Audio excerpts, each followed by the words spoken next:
We haven't been back to the academia in a while. It hasn't changed much, has it? Well, since we've got some time, want to go to the house of Dana? Paimon wants to do some reading!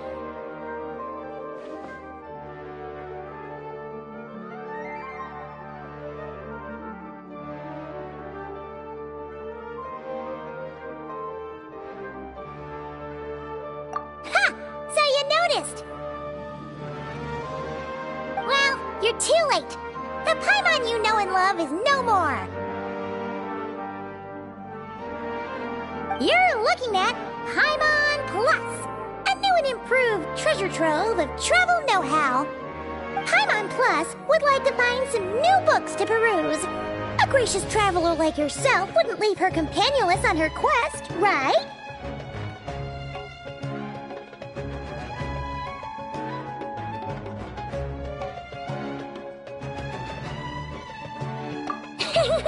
Come on, this way!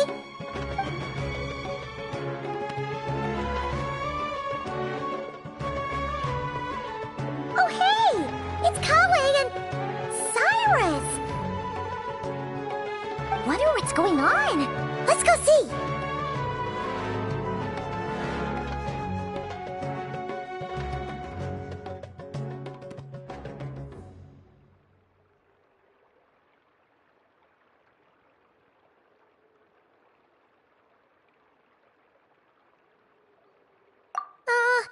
Well, you know what they say? Learning is a lifelong quest. Which means there's always another chance to read a book, but you never know when the next...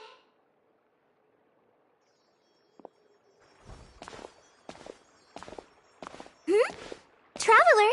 Paimon? You're back in Sumeru? Oh, hello, you two. It's been a while. Looking to spend time with some old friends? Yep. We saw some familiar faces, so we came to say hi.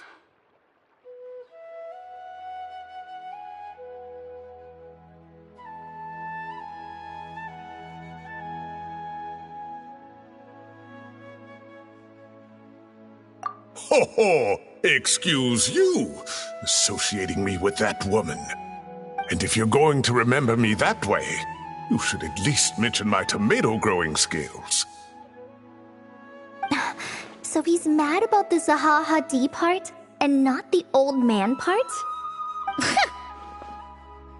Well, Paimon's glad to see you in such good spirits, Cyrus.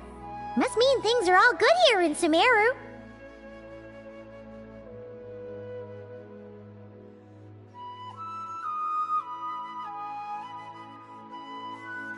Ah, well, it's quite all right. I'm not the type to take offense at that kind of thing.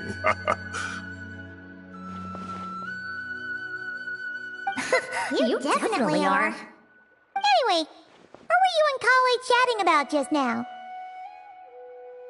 Ah, that. Well, it was quite a spontaneous meeting. I was leaving the sage's office when I spotted Kole in conversation with a Mahamata, and it looked serious. I thought something bad might have happened, so I hurried over as soon as the conversation ended. But as it turns out, our Kole is moving up in the world. The academia even hired her as a consultant. Wow! That's incredible! Oh, it's nothing, really. Look at that, so humble. Takes after me, she does. Not at all. Not at all. No, wait. I didn't mean that to sound like I don't think you're humble, Mr. Cyrus, because of course you are. I just,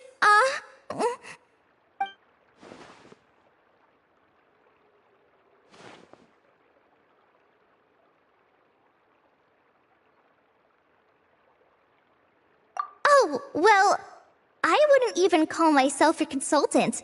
I'm just helping out. Now that the new semester has started, a lot of students and scholars are doing fieldwork for their research. But it can be dangerous for those who don't have a lot of experience in the wild. So, the academia is planning to establish an agency that provides guidance on outdoor survival and rescue for people who need it. Oh, Paimon gets it!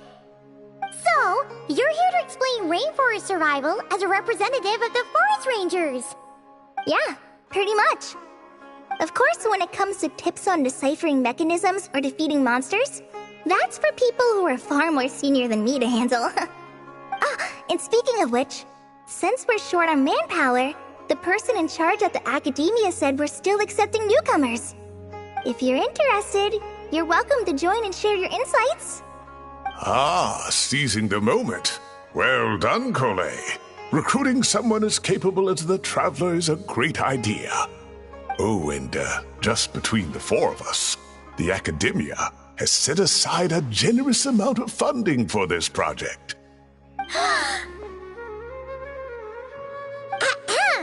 Well, since Kali's thrown her hat in the ring, we should help out too. What do you say, Traveler?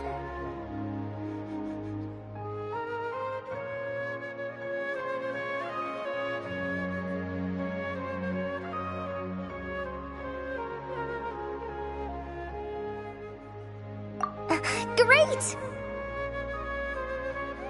We're all supposed to meet up in Aru Village later, so I guess we'll regroup there. I was kinda worried, since Master Tainari isn't around to help this time, but now I feel much better!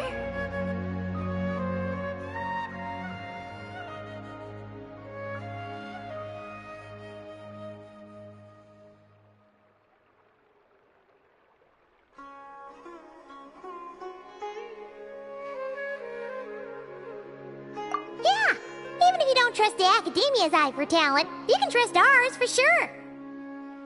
And mine, of course. I have as good an eye for people as I do for tomatoes. Well, there you have it. Thanks, everyone. Oh, speaking of Tainari, how are things with him and the others? Good, thanks! All the forest rangers are doing great! Oh, but Master Tainari did mention that Sino and Sethos were heading to Gandharvaville. I'm not sure if it's for work or something else. Huh, knowing them, could just be to play some cards. I'm not sure. Apparently Sethos is bringing someone else with him too. But with my academia commitment, I didn't have time to ask for more details. Huh, well now Paimon's curious. Should we go check things out, Traveler? That's true, and I'm sure they've missed you. Now that is how it should be between friends. Getting together to play cards or enjoy a meal. Yet here I am, stuck with Nephis, who only ever calls to talk about research. Well, I won't delay your reunion any longer. Until next time. Goodbye, Mr. Cyrus. Take care. Alright, I should probably get going too. See you later, guys. Come find me in Aru Village when you're ready.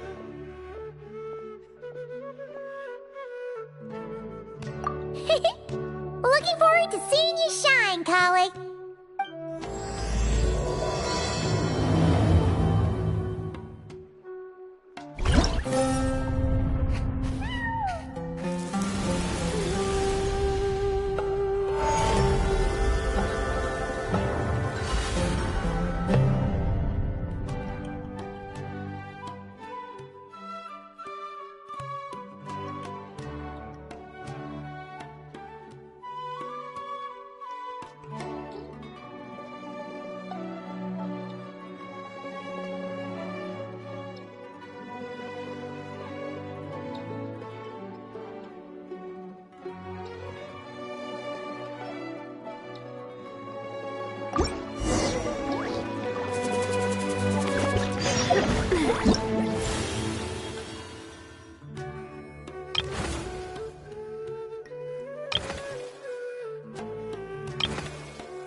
How long will this require exactly?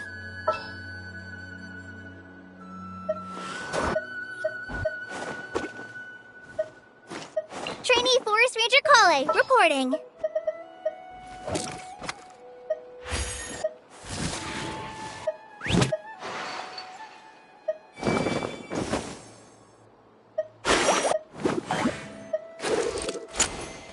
Come on, let's go. There's a fortune to be made.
Paimon, Traveler.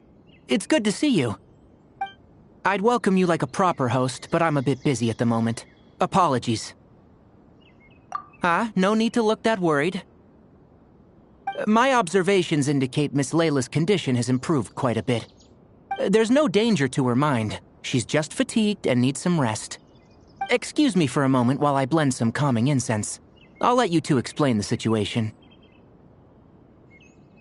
All right.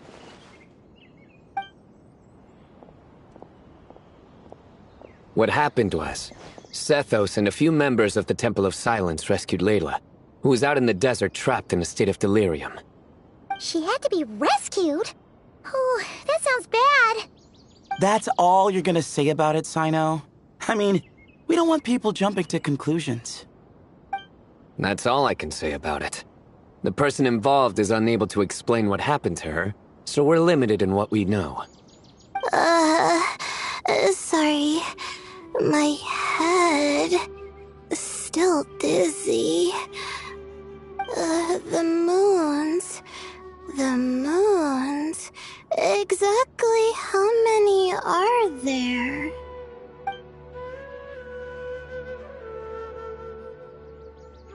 She's been repeating that phrase over and over again, but she can't seem to remember what happened to her.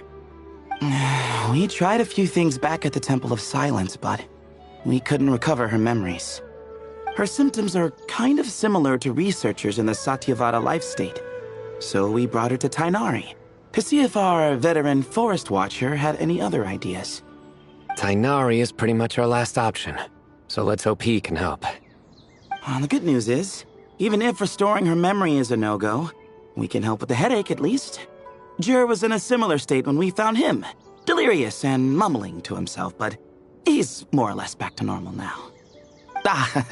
Sorry, I should give you some context first, huh? We should let Miss Layla get some rest.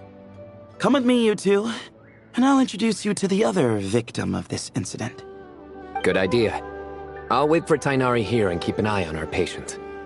All right then, this way.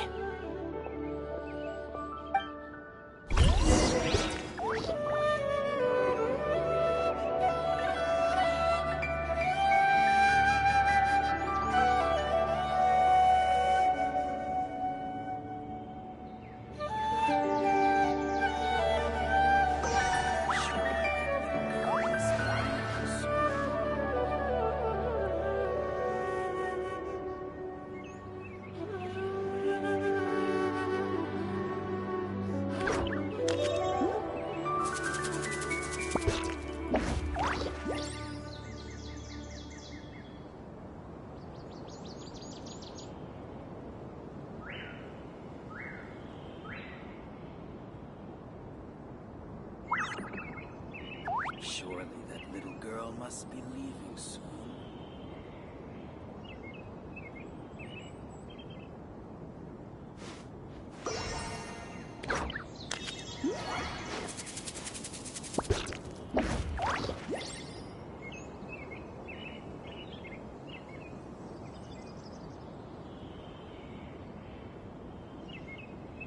Surely that little girl must be leaving soon.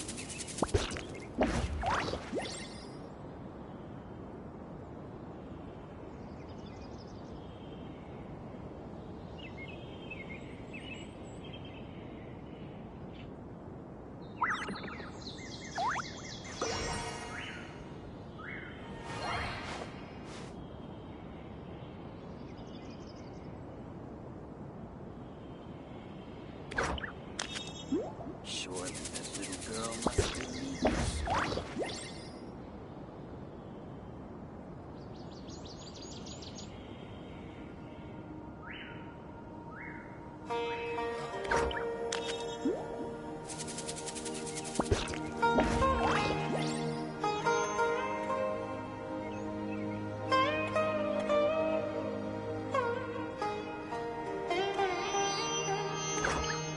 Surely that little girl must be leaving soon.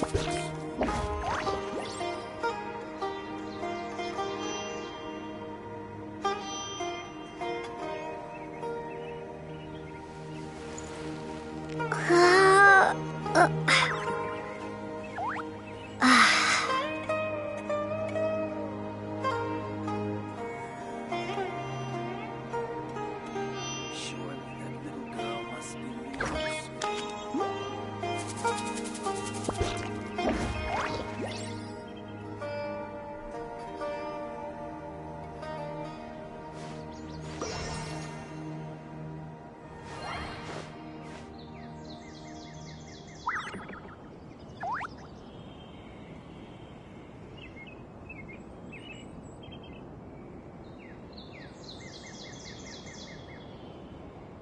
Surely that little girl must be leaving soon.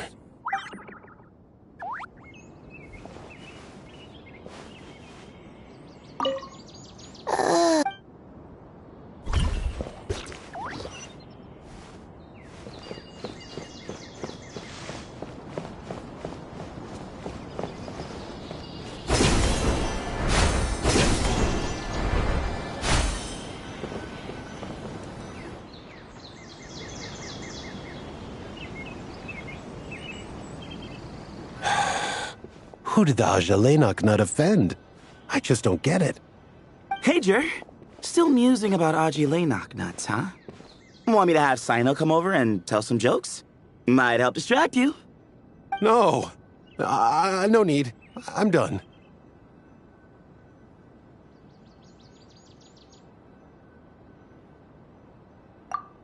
Don't encourage him. Well, sorry for interrupting the Aji Laynok talk, buddy. Next time, just say, Aji, hey knock! Hold on. So, what's the deal with the Ashulenok nuts?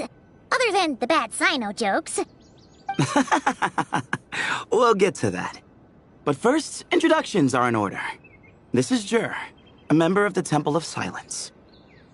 And you remember the Traveler, right, Jur? Of course. I'd never forget a participant in the Rite of Duels or the hero who saved Sumeru. Awesome. Could you go over what happened to you one more time, Jur? Our valiant hero.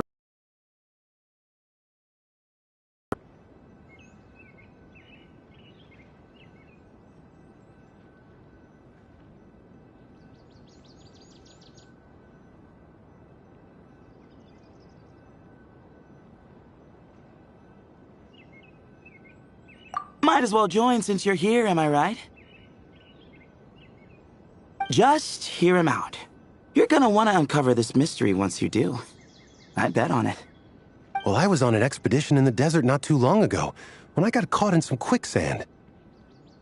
Later, it became obvious it wasn't normal quicksand because instead of sinking to my death, I fell into an undiscovered ruin.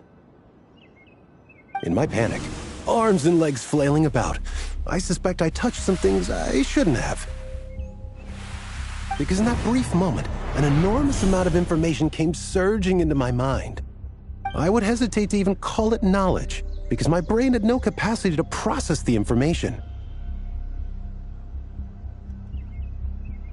To use an analogy, it would be like trying to stuff thousands of Agelenok nuts into a small water skin without it bursting. Sorry again with the Agelenok nuts, I know. It's fine. We're getting to that part of the story anyway. True. Well, just as I was on the verge of madness, a single phrase broke through the storm of thoughts in my head. It was a man's voice saying, "Don't eat Agelenok nuts." What?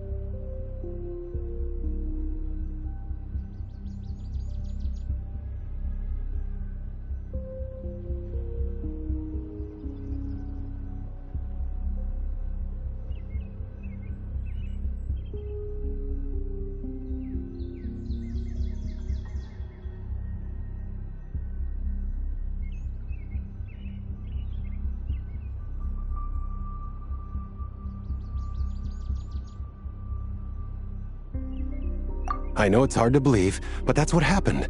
I was saved by the phrase, "Don't eat Agelenok nuts."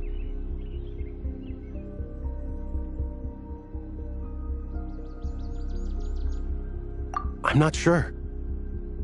I'm not even certain it was a man's voice. It's hard to remember now that I've been repeating it so much myself. Anyway, the good news is I no longer feel like my head is going to explode. Of course, the bad news is that phrase has been stuck in my head for the past few days. Wow. But doesn't it have the opposite effect? Like, the more you say don't eat it, the more you want to eat it? Yes, that's exactly right. Whoever the voice belongs to, I don't know what his deal is with those nuts. Well, the world's a big place. There's bound to be people who don't like sweet stuff. I suppose. Strangely enough, I'm starting to think the voice belonged not to a man, but a cat. A cat? How? That's the question, isn't it? What would a cat be doing in an abandoned ruin like that?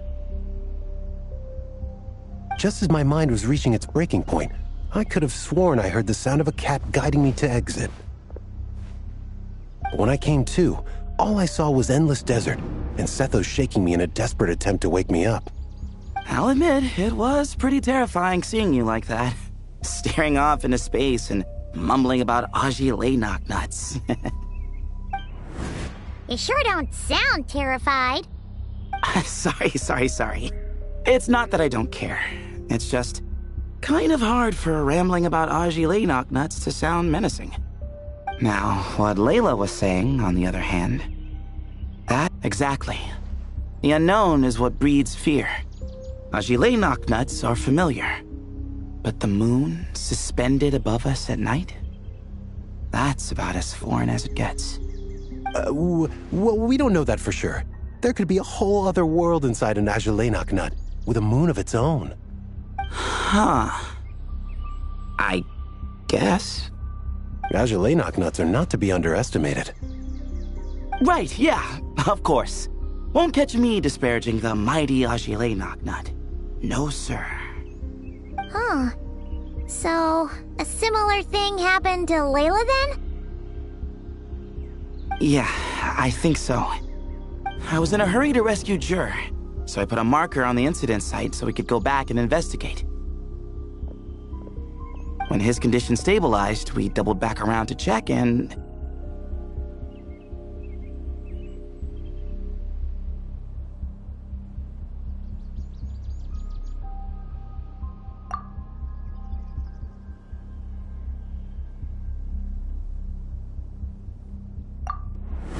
Exactly.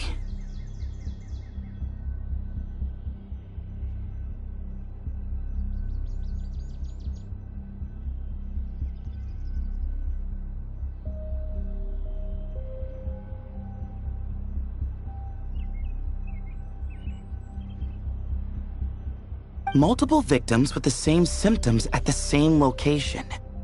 It wasn't hard to conclude that something is seriously wrong with that place. So, after we got Layla out of there, I had the Temple of Silence put up a warning sign at the scene and send patrols to watch the area. Speaking of, Sino, Tainari, and I are going to head back there and investigate once Layla is stable. So, as per usual, you're here just in time. That's for sure.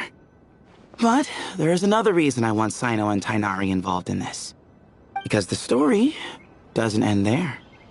Right, Jer? Oh, yes. Where was I? The Ajalay nuts butted in and I... Right. Yes. The cat. As I followed the cat noises, the voice said something else.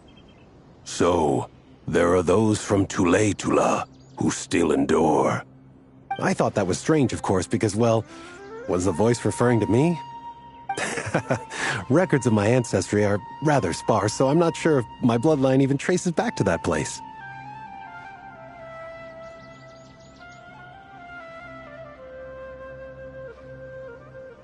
That's right. The Temple of Silence's place of origin.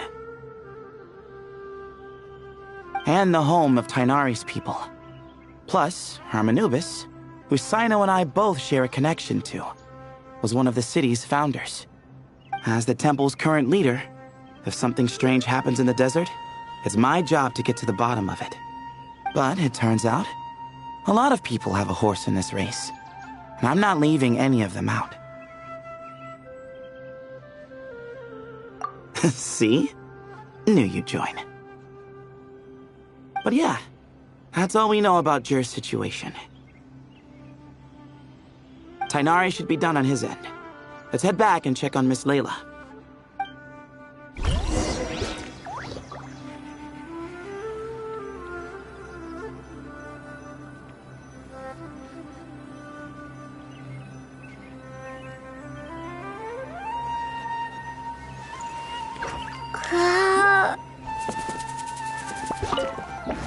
There are records in the Temple of Silence that speak of the ancient desert people's love of...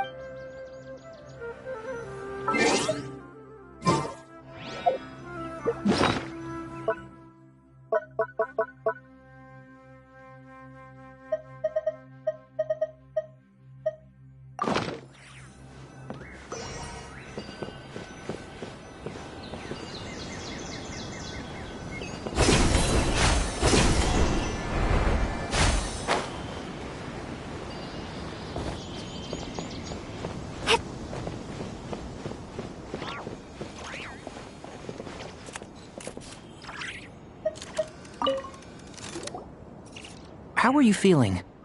But don't speak if it's too taxing. It's fine. I'm much better now, thanks. I feel like I haven't slept in 2 days, so pretty much back to normal. Whoa. That's your normal?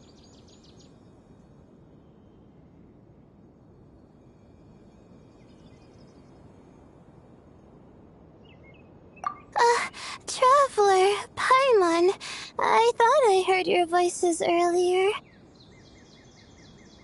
Oh, and, I'm sorry. Huh? You don't have to apologize. You didn't do anything wrong. No, I just mean... I think I'm about to disappoint you.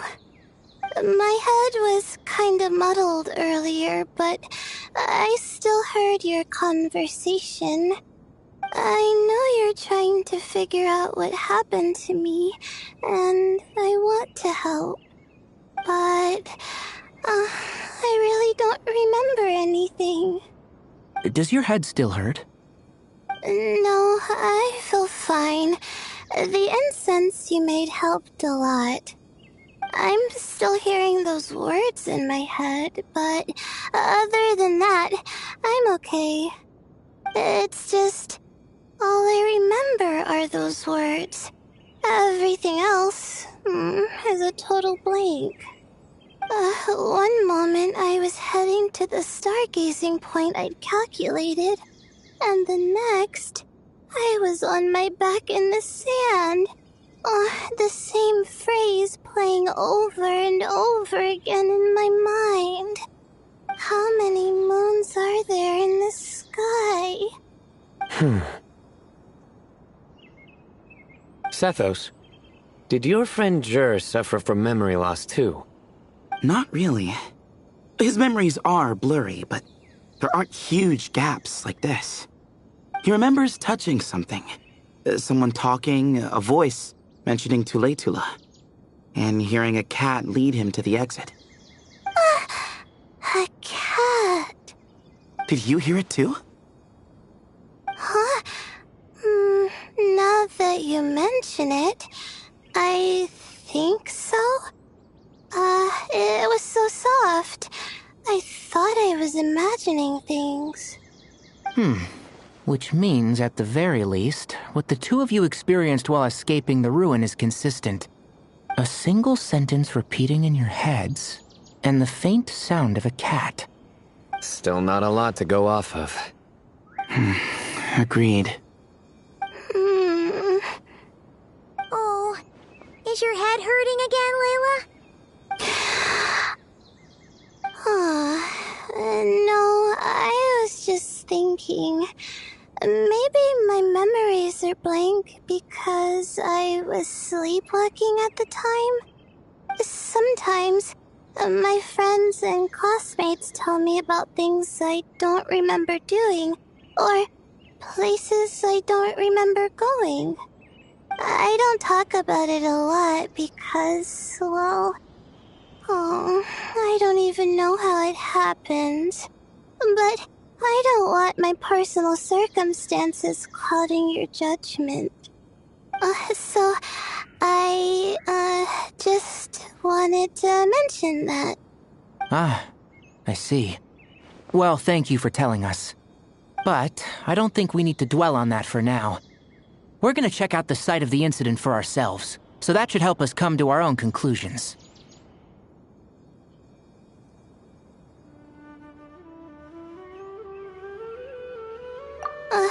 Okay. Then could I come too? I have to know what happened to me back there. Sure, but on one condition. You need to be in tip-top shape before we head out. If your condition isn't stable enough before then, we'll have to figure out something else. Of course. No problem. Well, I'm more concerned about Tainari. You sure you'll be alright in the desert? You say that like I'll evaporate on first contact with sand or something. Call it curiosity. If this concerns my ancestors, I want to figure out what's going on. Anyway, as long as I take things slow when the sun's out, I should be fine with the right preparation. Besides, it's a good idea to have a doctor on hand in case of emergencies. So long as our doctor doesn't become the emergency. Well, if that happens, I suppose I'll just have to rely on the kindness of my entourage to haul me back home. Alright, well, that all sounds good to me. Let's meet in 2 days like we agreed. Jer and I are gonna head back to the Temple of Silence to do some research in the meantime. See you in a couple days. Sounds good.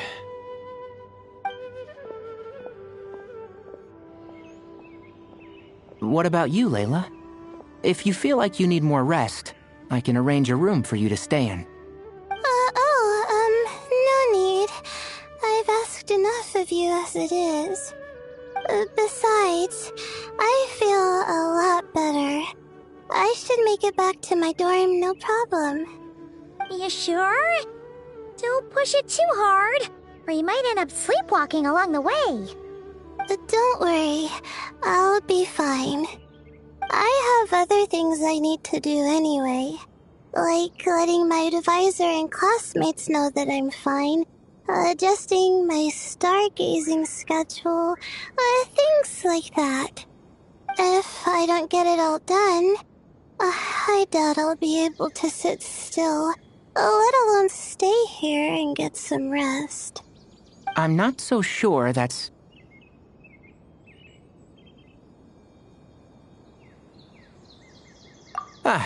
a much better idea. Thank you, Traveler. Of course, if anything starts to feel off, come back for a checkup right away. You'd better listen to him, Layla, or he'll feed you tasteless slop as a punishment. Punishment? You're the one who caught a cold. You're supposed to eat light when that happens. Besides, with your nose stuffed up like that, you couldn't taste anything to begin with. Huh. Is that so? And here I thought it was an intestinal issue. Should have seen that coming. You're off the clock, so now it's time for puns, huh? Oh, brother, not this again. Don't worry, Paimon. I understand. If you want me to stop, then... Then? You'll have to call a plumber. Tell them someone's gotta pipe down.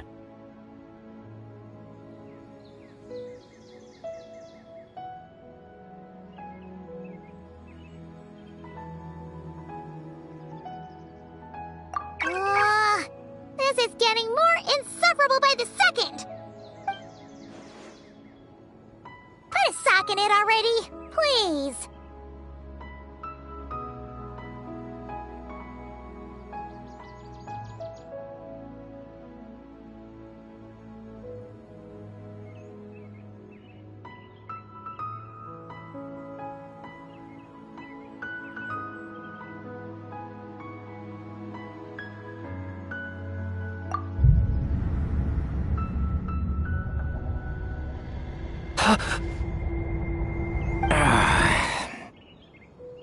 Paimon's done with this game. You win, okay? Let's just get out of here. Please.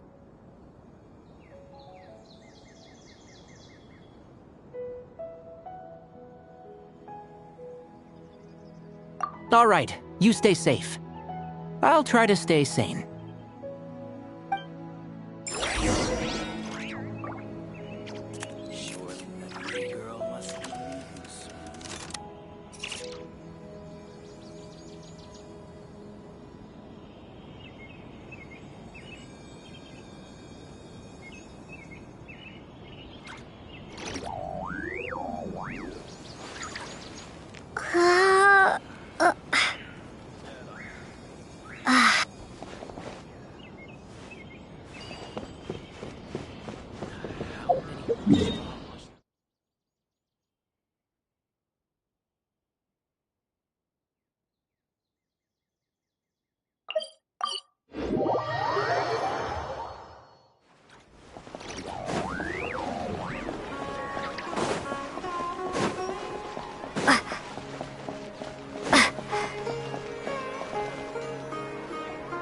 Moons. As you Lenok nuts. Moons. As you Lenok nuts. Are the moons going... nuts?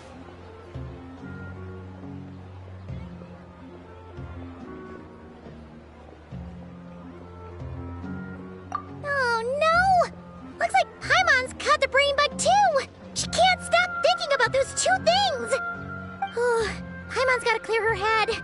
But how? Aha! Got it! The cafe over there! Why don't we head over for a quick pick-me-up?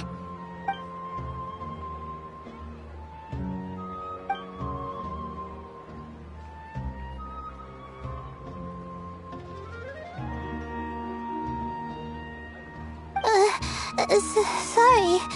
I feel kinda tired all of a sudden. Wait! Is it because of all Paimon's muttering just now? Oh, sorry. The coffee will be Paimon's treat, okay?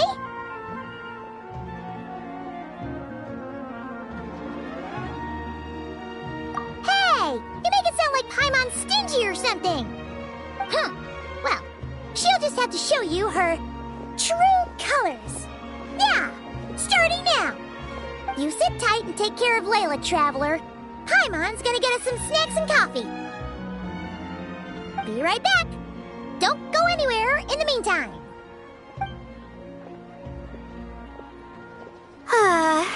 She's pushing herself again as always.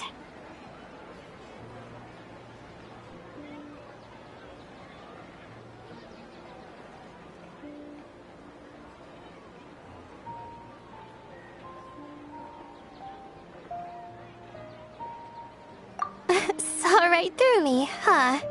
I apologize for the sudden emergence, but I didn't have any other options. Well, that for our sake and your safety, allow me to fill in the gaps in her memory.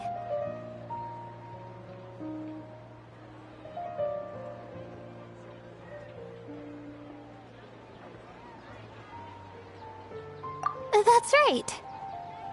Layla was already in bad shape, stressing about her new study topic, focusing on the stars instead of her surroundings.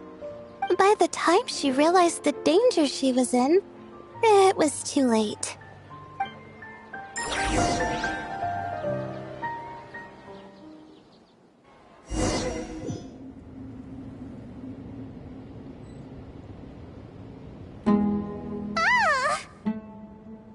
Quicksand near the ideal viewing spot? Wasn't expecting that. Looks like Layla's been under a lot of pressure lately. She hasn't been paying attention to her surroundings. But why would quicksand lead to a place like this?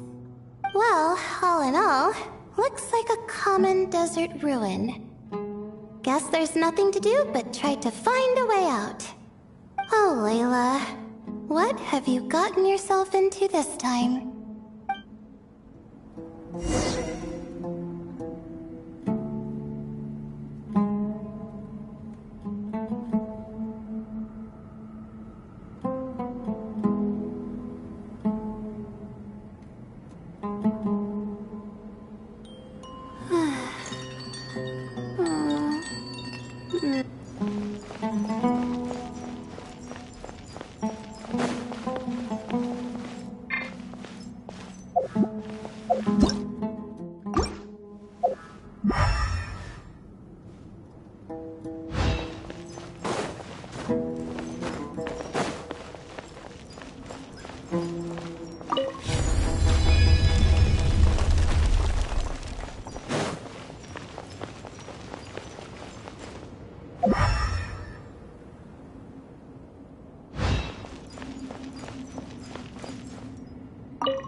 Not now!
My head. It hurts. Is Layla waking up? No, that's not it.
What's going on? It's too much. I don't understand.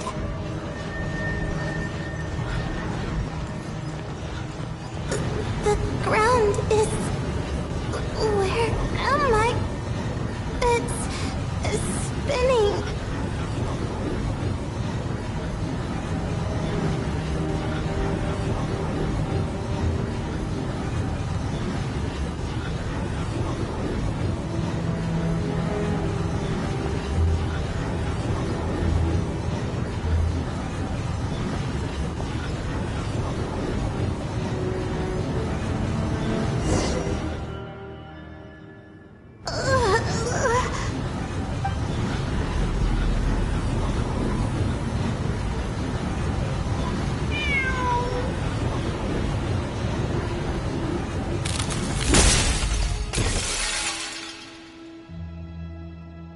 How many moons are there in the sky? How many moons are there in the sky? Okay, information isn't rushing into my brain anymore. That's good. How many moons are there in the sky? My head hurts, but there are no more dark spots in my vision, and I can see in front of me. Still... How many moons are there in the sky? What's going on? The same thought keeps popping into my head. What does it mean? How many moons are there in the sky? Isn't there just one? A cat? I think there was one earlier, too.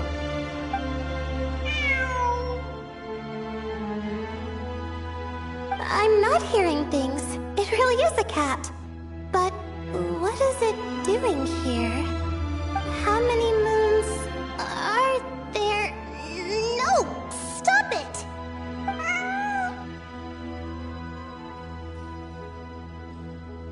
Does it want me to follow its cries? Well, it's not like I've got other options. Come on, Layla. You can do this.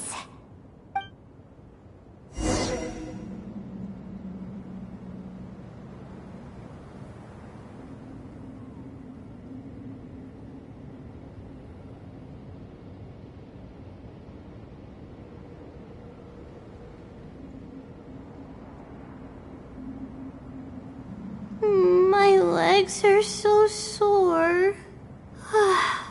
Guess I must have been sleepwalking last night. Again.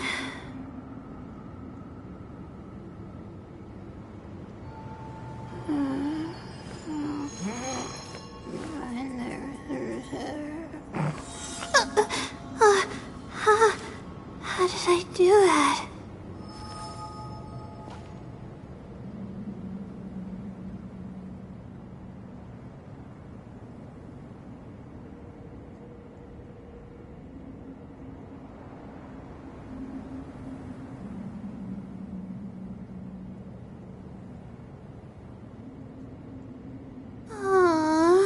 Why do I have to write so many papers?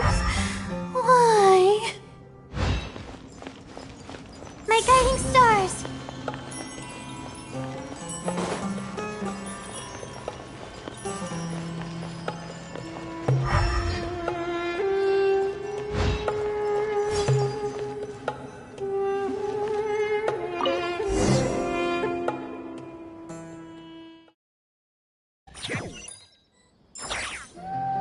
And so, I followed the cat's cries to find my way out.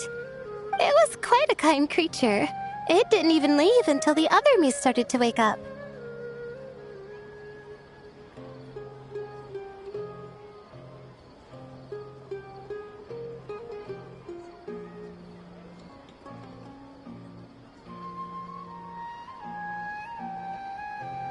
Thinking back, it all started when I touched that device. I've heard fellow students talk about it before. How the desert is full of objects that do strange things. Sometimes it's just a minor inconvenience, but other times devices like that can cause massive trouble.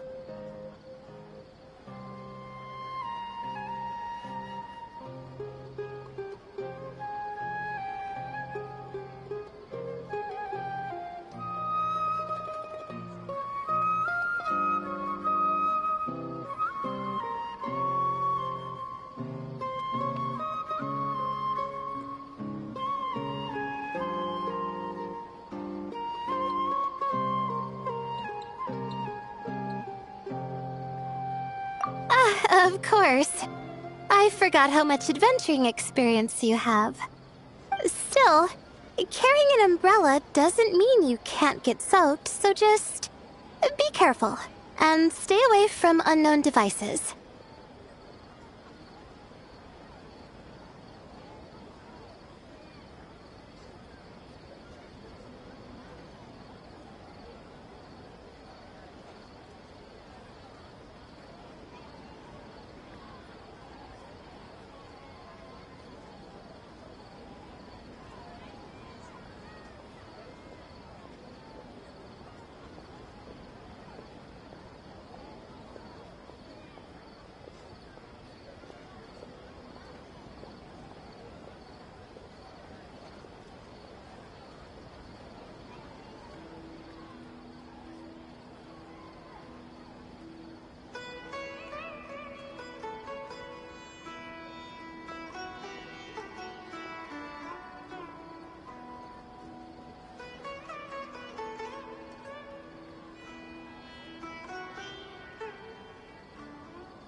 No need to thank me. You and Layla are about to head into dangerous territory together. You need to be safe so she can be safe. Well, I think that about sums it up. Ah, and just in time. Your coffee's here. Traveler! A little help over here?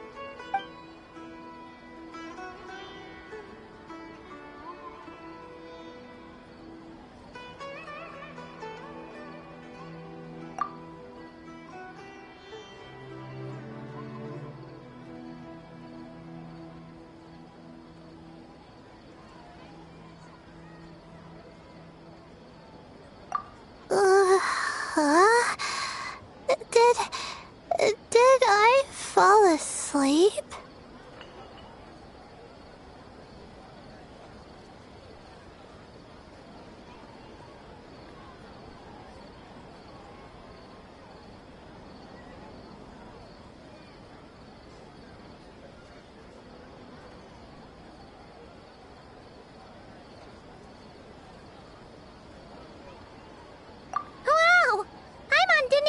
She had such an impressive skill. Ha! Does that mean since Paimon bought this coffee, it would just make you sleepier? A beverage that puts people to sleep. Better saved for work hours, I think. What? So you can nap on the job? Who does that? Huh? Oh.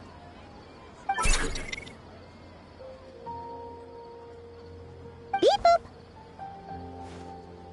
Oops. Oh, hey, Kaveh! Nice to see you! Oh, and you too, Marak!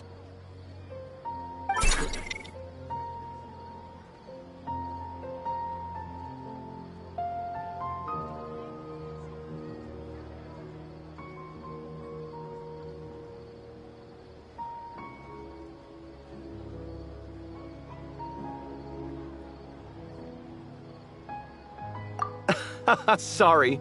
Hope we're not interrupting anything. Miss Layla, you don't look so good. Is everything all right? Oh, I'm fine. I was sleeping just now, so I'm still a bit... I see. And we woke you, didn't we? I'm sorry. We shouldn't have been so loud. No, you didn't.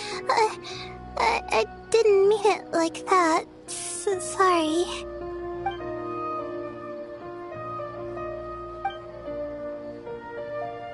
Wait, where are you going? You just got here.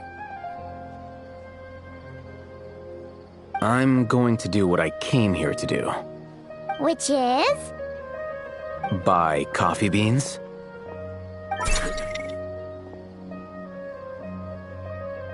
Huh? You're going too? Marak! Fine. Run off with him. See if I care. Well, looks like I get you to myself.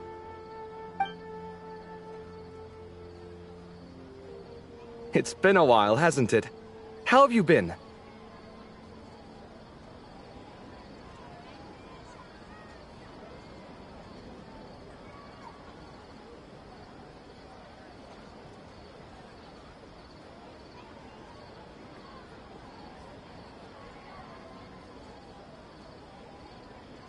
So, a busy life of adventuring for you, and a busy life of academics for Miss Layla, is that right?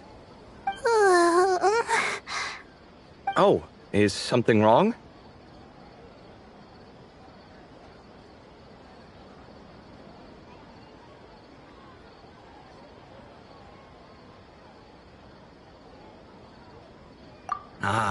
The desert's not always the friendliest place, that's for sure. And from the look on your faces, I'm guessing this problem's not resolved?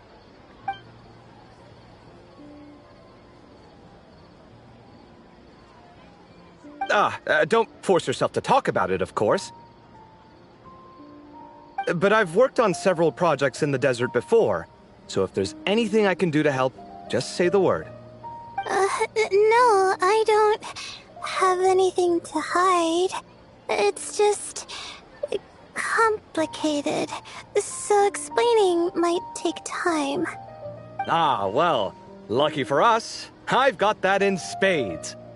Yes, you have been quite sedentary recently. Excuse me? I've been going about work as normal, thank you.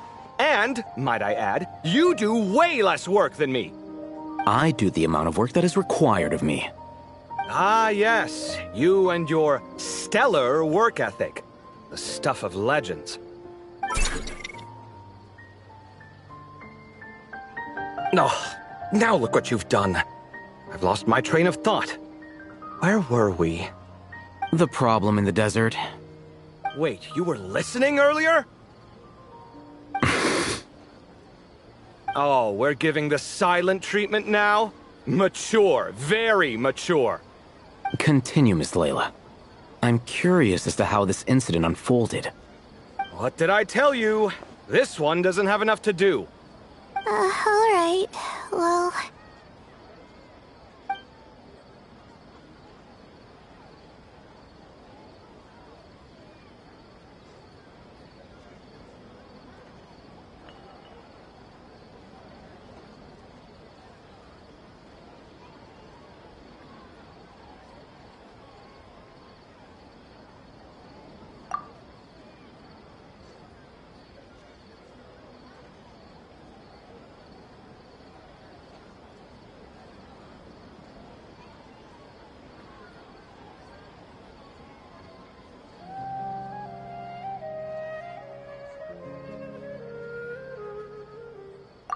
Could you still use some extra hands on this investigation team of yours?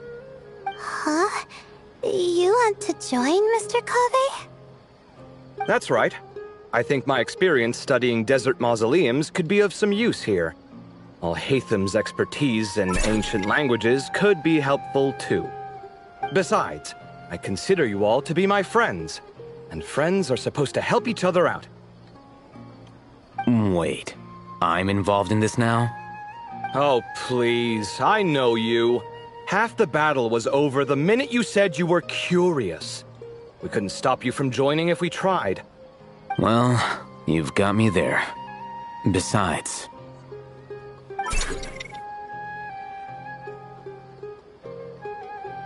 this suitcase of yours has been jumping at the chance to volunteer for a while now. I imagine... You imagine? Mechanical life forms might also feel homesick from time to time. Huh. Now that you mention it, Marak's core was a component sourced from the desert. That could prove useful. You're sure you want to come with us? It could be dangerous. Oh, I'm sure. All the more reason to recruit as much help as possible. It's important to count on friends at times like these.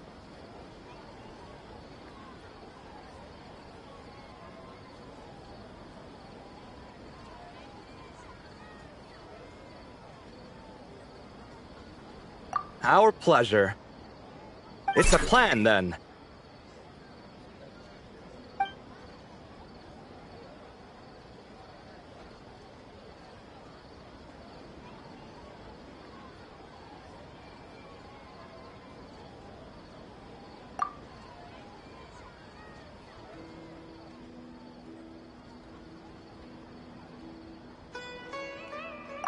All right, we'll head back to our place to get ready.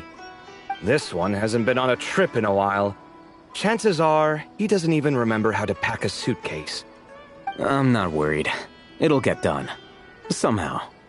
Would it kill you to help every once in a while? I do help. It's called moral support. Oh, of course. And I am ever so grateful. Goodbye, you three. We'll see you soon!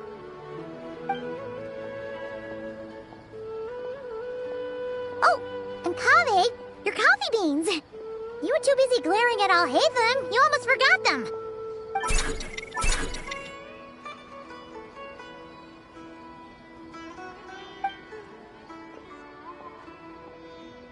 Well, we're pretty close to the academia now. I should be fine from here. Thanks for the coffee, Paimon. I feel much better now.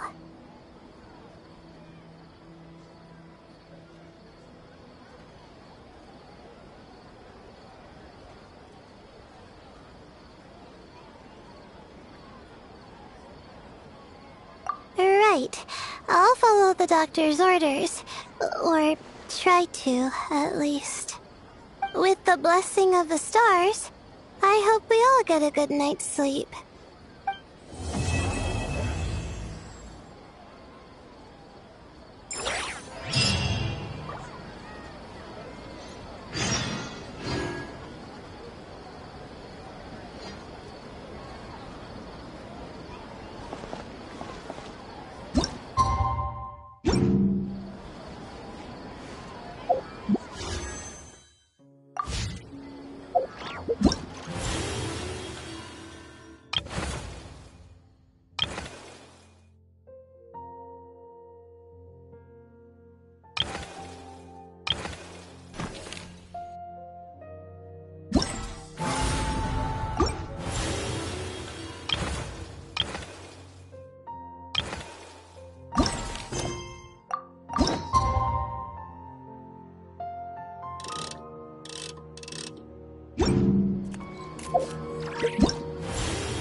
should be getting close.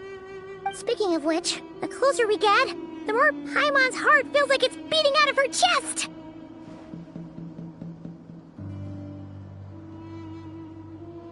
Excitement!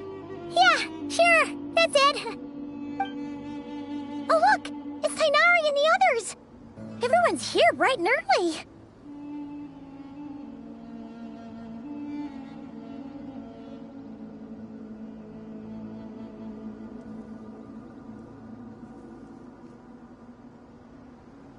Yeah, the desert's a pretty harsh environment. Better to travel at night and beat the heat. Hey everyone, we're here! Ah, right on time.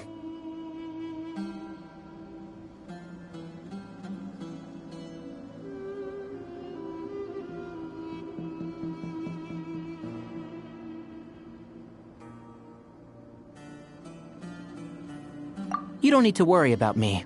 It's not too hot yet, and I'm properly hydrated. All right, we're just waiting on the 2 people Miss Layla mentioned, and then we'll be set. He's staying behind. If we don't make it back after a certain time, he'll be in charge of rescue operations. You can count on me. Nice! You thought of everything! Oh, and Cyrus said he'll be in Aru Village, so he's also available if we need help. Haha! Amazing! Having people to watch our back is making Paimon a lot less nervous.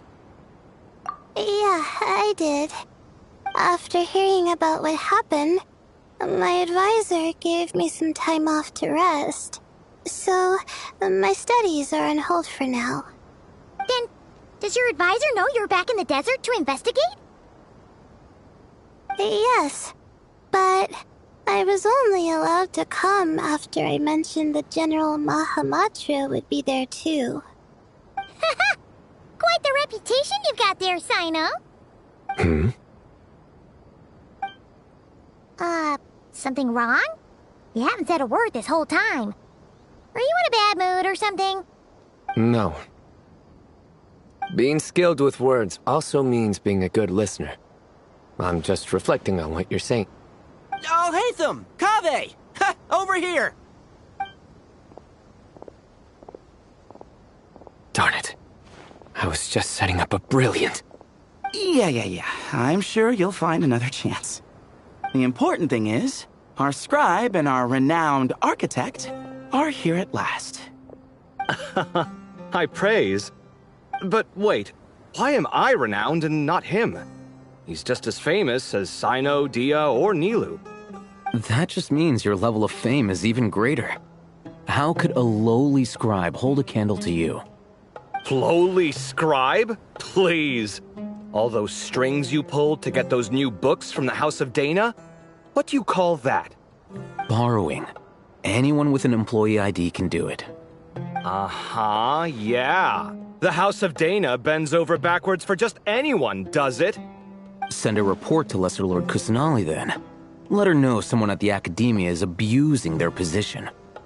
Hey! I never said abusing! Impressive verbal sparring, as always.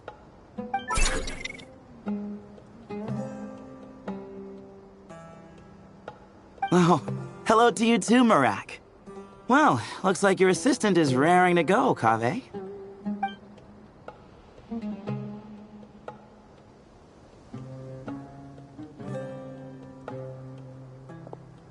So, I say we get this show on the road. No sense delaying the inevitable.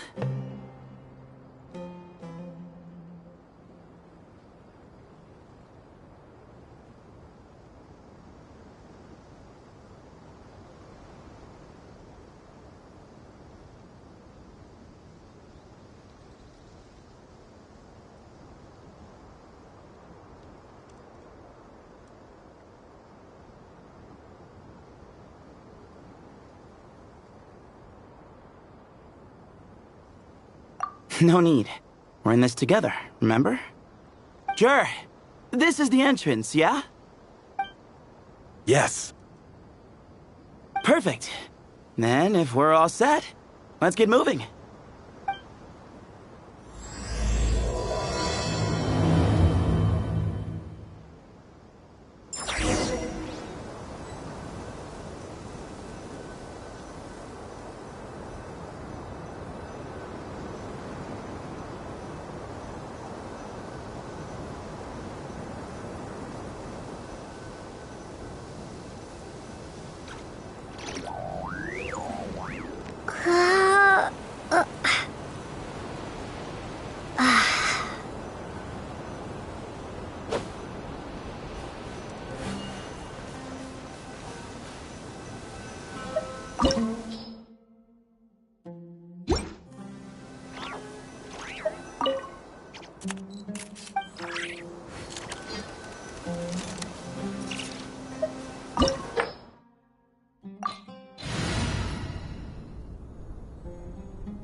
Do this!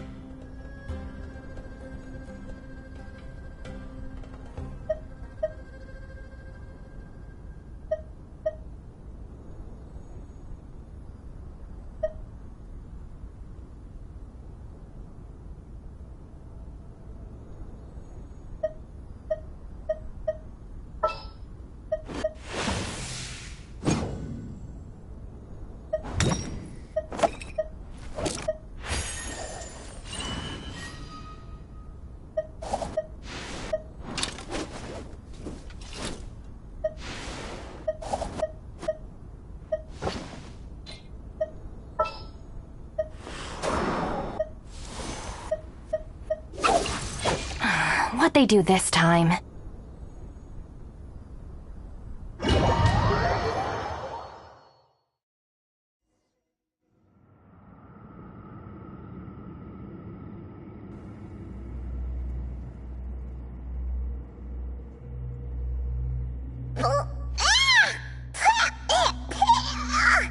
Paimon's mouth is full of sand! Ugh. So that's what falling into quicksand feels like? If this was quicksand, we would have struggled to breathe. No. I think this was regular sand, and we didn't sink into it. We fell through it. Into this place. Agreed. In other words, sounds like a you problem, Paimon. Ha, very funny. No, wait, Paimon's the only one. Ha! See? What? I'm the only one with sand in my shoes? Yeah, right.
probably means he didn't run into any. Because we're just unlucky. Not the best sign of what's to come. We'll be fine.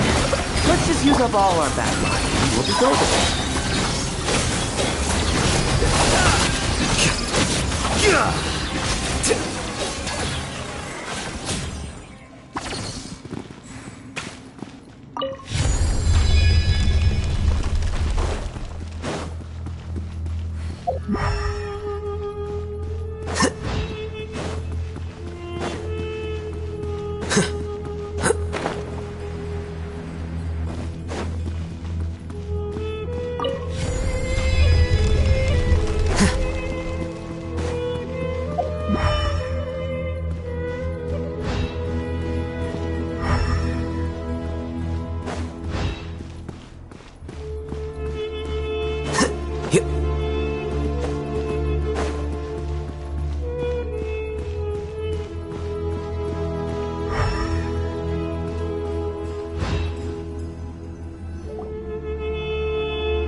Well, that goes without saying.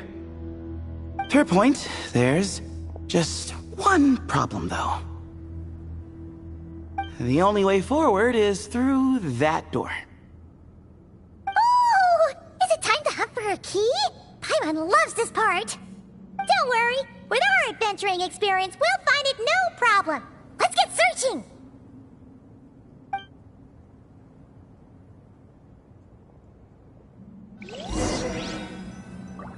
Marak, wait!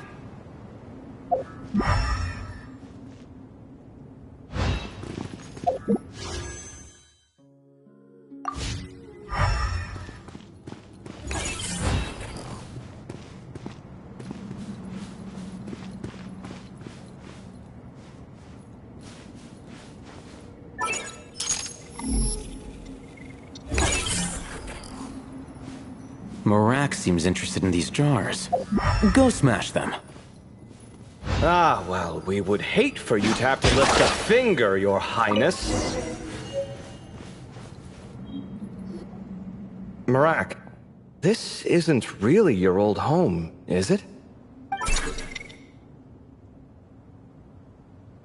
No idea what that means, but Marak does sound pretty happy. So, mechanical life forms do have the capacity to miss home. A novel discovery. Well, with Marak leading the way, we should be safe, right?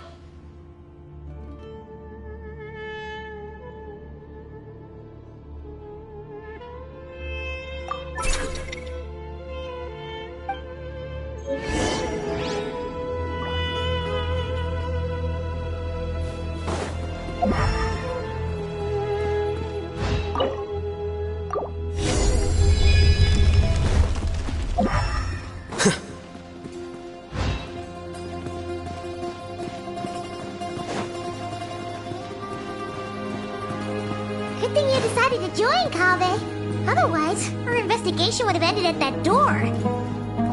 It was nothing that I did. You should thank Marak instead.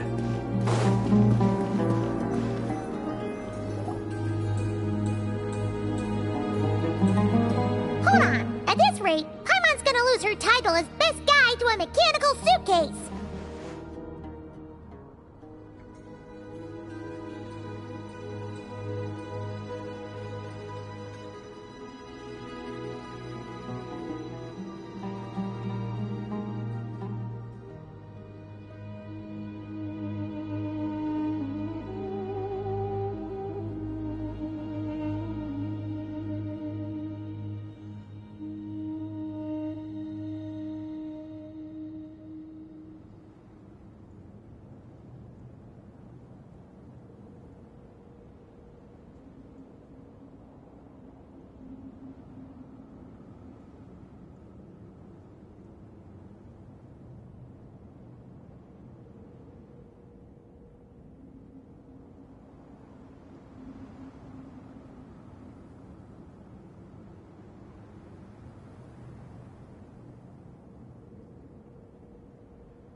Well, no weird mental symptoms so far.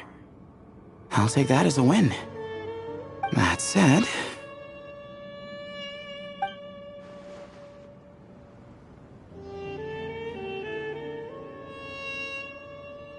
There are 3 doors here. So, we split up. Divide and conquer. Otherwise, this whole thing is in ruins. No pun intended on that last part. I swear. Yeah, that might be our best option.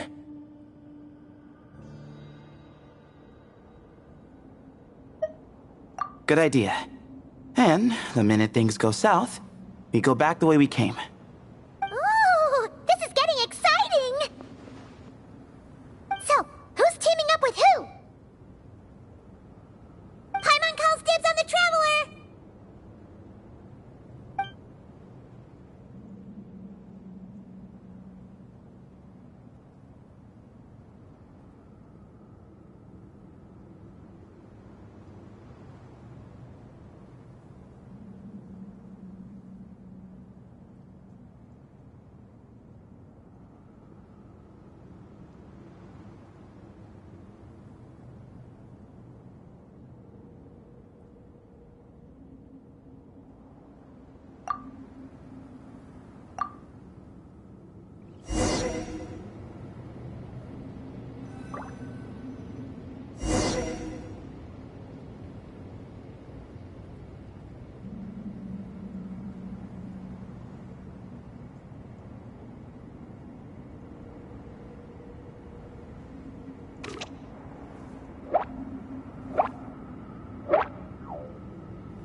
This takes me back.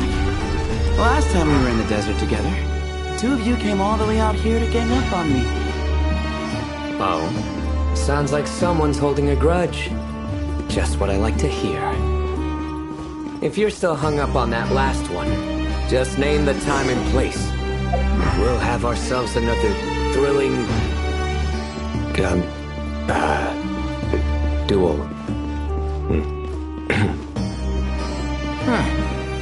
What's with the awkward pause? This chamber is huge. I can't even imagine what it's used for. Oh. What's wrong? I seem to have stepped on some kind of stone slab. Huh. There's a pattern on this, but it's hard to make out with all the dust. Huh? Look! The shape seems to match the markings on the ground over there. Let's slot it in and see.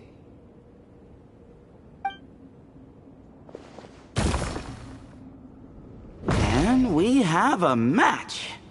Looks like we need to find the other 3 broken slabs. Let's search the area, but be careful where you step.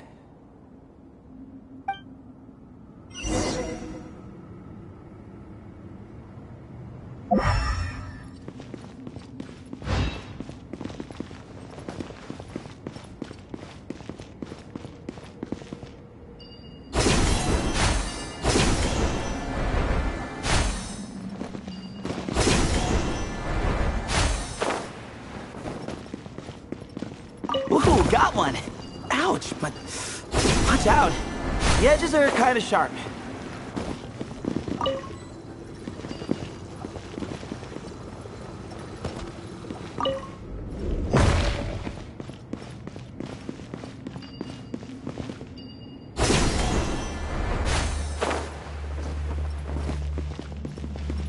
Got the 3rd piece.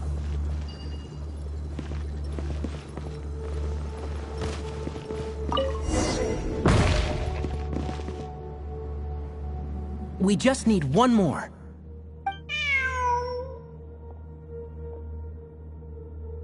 Huh. Look! A cat! Could it be the same one Jer mentioned? I don't think we need to worry about startling him. He doesn't seem afraid of people.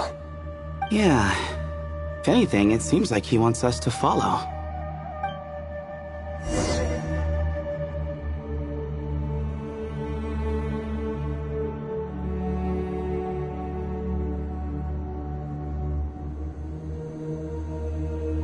The value of knowledge cannot simply be quantified in monetary terms.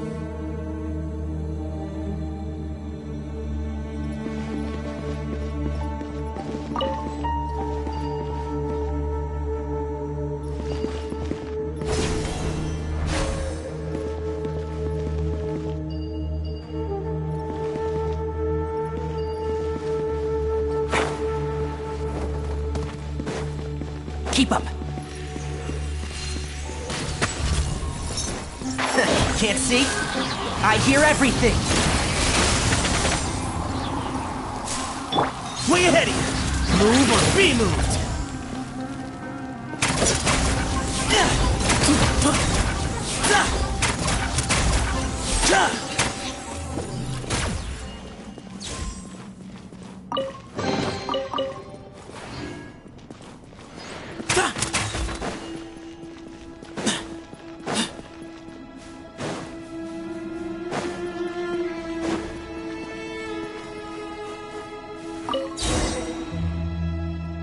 Oh, he led us to the last piece. Who's a good kitty? I never thought I'd hear you say something like that. You've clearly never heard how the professor talks to his tomatoes, then.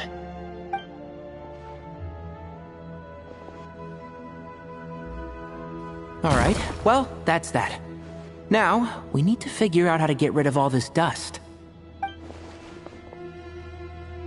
Behold, the great Vayu Viastra. Be honest. You've been waiting to say that for how long now? Just activate the mechanism.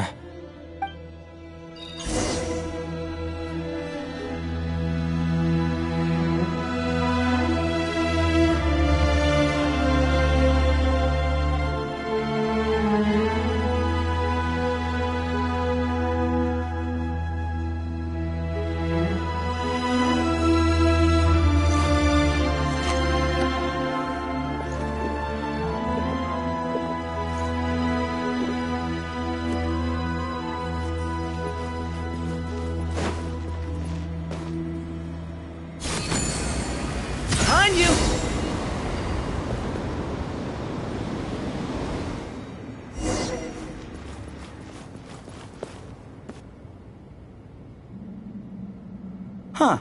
It worked. It's a picture of... 3 Hermanubises? That can't be right. The ears aren't vertical. Oh, true. And the looks fall short. My hat is much better looking.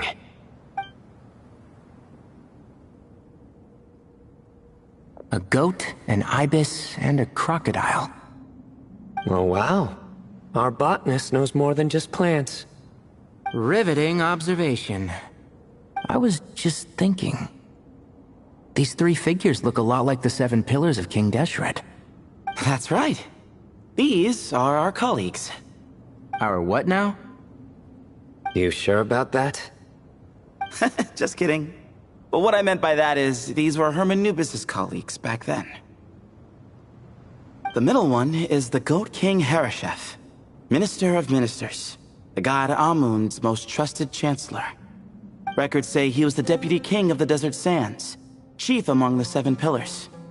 Someone even more impressive than Hermanubis? I wonder if that ever got his goat. Sorry, couldn't resist.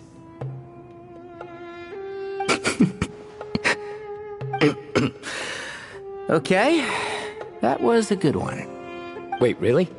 I've got so much more where that came from.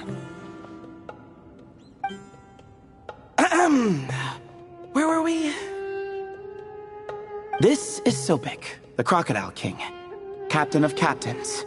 As the name suggests, he was a valiant commander and had dominion over all weapons of war. And finally, this is the Ibis King Thoth, scribe of scribes. Your memory's pretty impressive. I bet you're almost as good as me at memorizing cards. A scribe? Did he manage archives then? Like Alhaitham? Wait, that's all Alhaitham? Being an academia scribe was such a cushy job. Well, that's how his friend put it, anyway. But it does seem like he has a lot of free time. Well, I don't know much about the academia, but I'm sure the Ibis King had more responsibilities than that. The temple's records say he represented the wisest aspects of King Deshret, inventing the desert script and arcane arts at his king's command. He must have been quite the impressive man, then. Or creature, depending on how you look at it. Still, why are these three the only ones represented here? What about the other pillars of King Deshret? Maybe because the three of them were extra close? Huh. Kinda like us. Oh yeah! Maybe we should have someone inscribe us on a commemorative stone slab, too. Or, we could just take a picture. It would serve the same purpose. Anyway, no more distractions. Huh. Doesn't it look like there's writing carved into the corner? Huh. There is. And it's in the ancient desert script, too. Looks like the Ibis King left you some homework. Give me a sec. I'll try and translate it. The ministers are unvirtuous. The scribes, unwise. The captains, unworthy. My end is not humanity's end. Hereby bestow upon you all the far side of eternity. Wait, so they went to Aru? It doesn't sound like it was their idea. The far side of eternity is said to be the final land of dreams for all desert dwellers. But if such a place did exist, wouldn't it also be an inescapable prison? Yes, and based on the writing here, it's clear King Deshret wasn't pleased with these three. This gift he bestowed upon them seems more like a punishment. Such is the power of a king, I suppose. Which means the goat's the one who got in the end. Huh. Yep, not as good the second time. What? Impossible. Well, looks like that's all we can learn here. Should we keep going? Yes, no time to waste.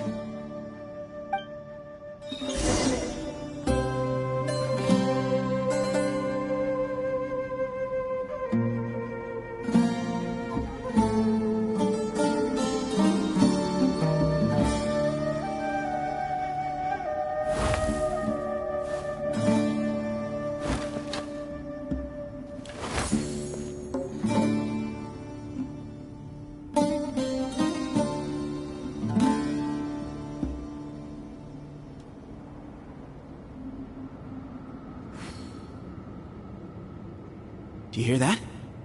Something's going on over there. I'm gonna go check it out.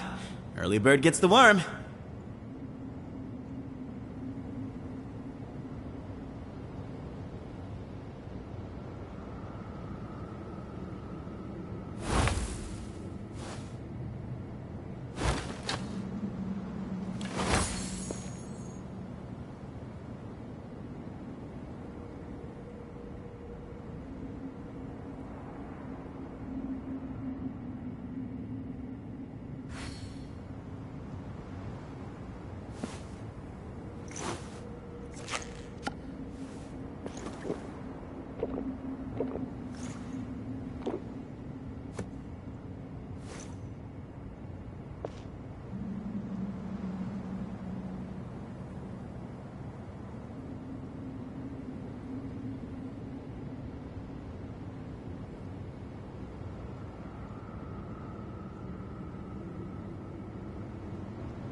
If you're always asking why, you end up thinking yourself into a corner.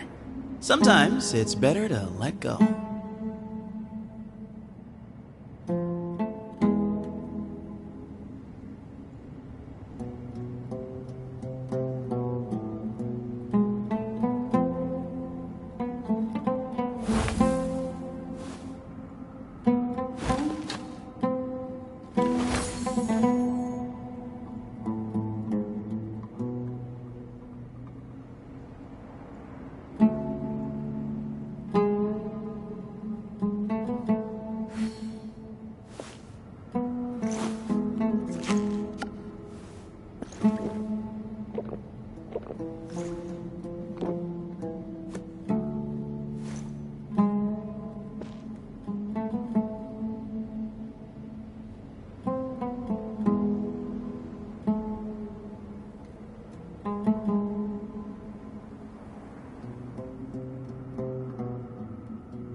Jeez, who knew a suitcase could be so fast? Marak is nothing like this when it comes to housework. Hey, wait up! A scout's job is to take the lead. Just let Marak figure it out. Easy for you to say. I'll be the one doing the repairs if something happens. Why don't you go scout ahead then? When I think of a comeback, I'll let you know. No rush.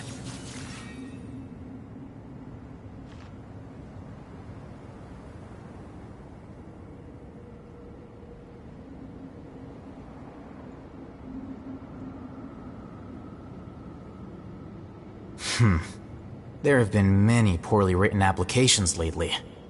I guess I'll just have to reject them all.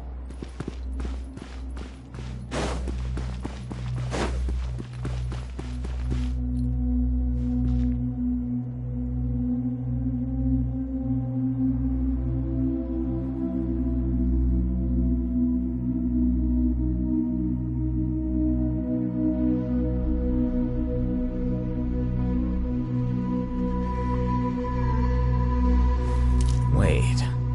Huh? No. Whatever.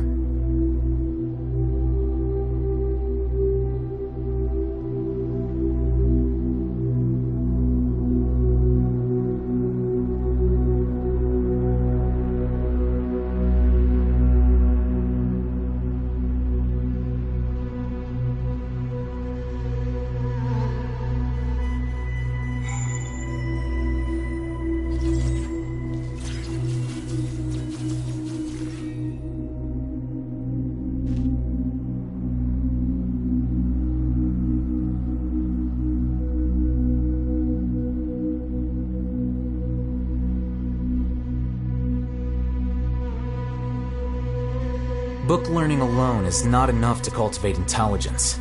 All those scholars in the academia are prime examples.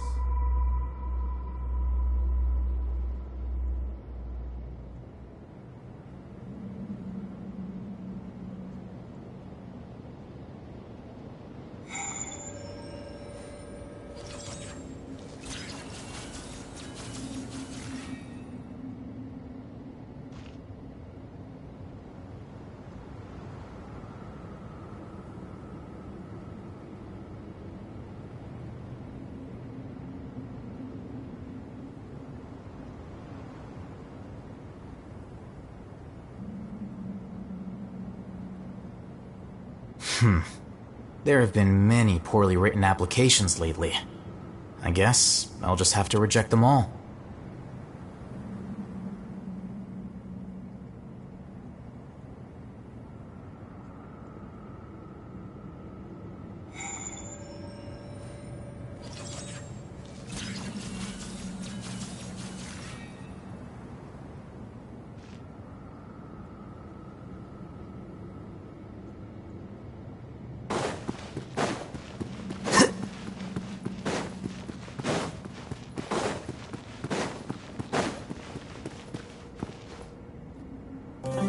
Oh, Marak stopped.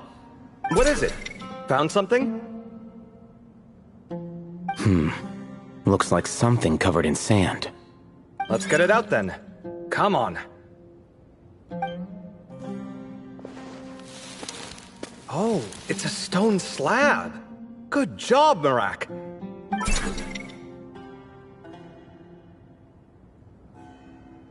Let's take a look. Huh. Looks like this part of the picture goes over there?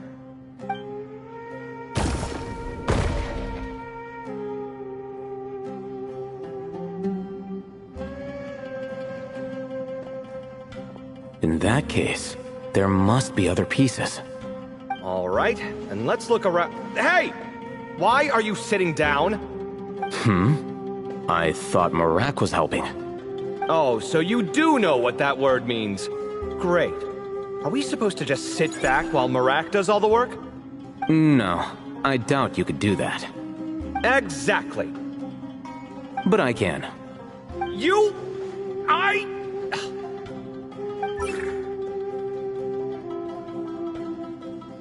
See? It's all coming back to me. How insufferable it is to work with this no-good, do-nothing...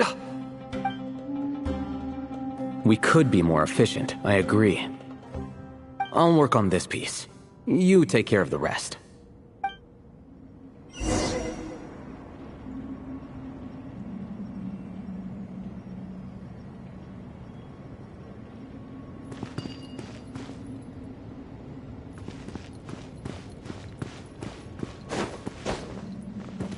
Found one!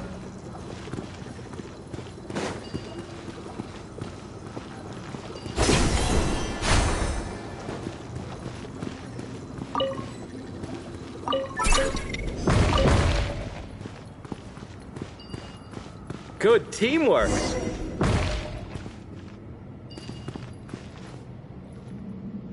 Looks like we found them all. The pieces fit together like a glove.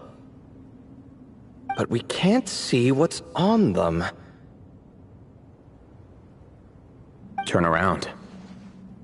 Huh? Look. Oh, I've seen this before. It can create strong winds. Just what we need to clean off the slab. Come on, let's... Hey! Don't worry about me. If I sit here, I won't be in the way. Oh, you don't want to be in the way? Then sit right in front, so the device can blow you straight back to Sumeru City.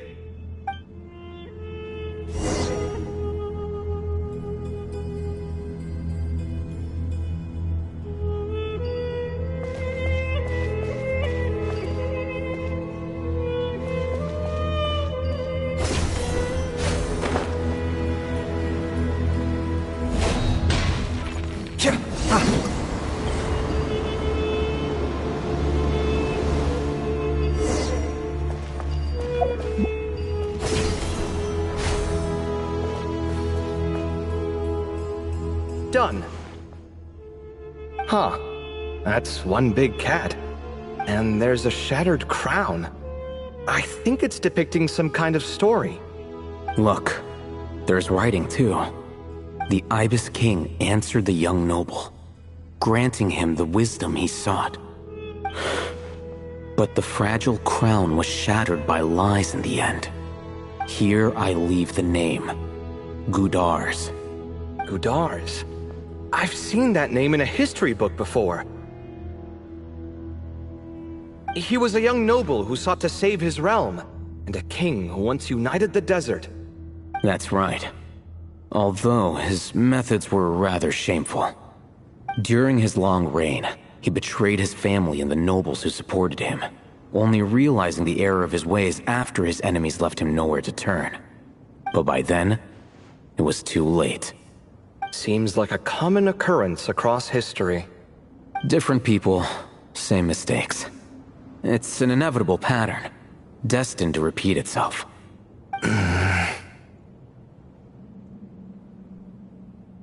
The writing mentions the Ibis King, but a cat is depicted here. Does that mean... So far, what's depicted on the slab seems true to history. In which case, this cat is either a proxy for the Ibis King or a manifestation of said king himself. Exaggeration is a common method ancient records use to highlight a being of higher status. And as we know, Layla and Jur both heard the sound of a cat while escaping the ruin. You're saying the Ibis King, one of the legendary 7 pillars of King Deshret, is here, still helping those in need? I'm saying we can't rule it out.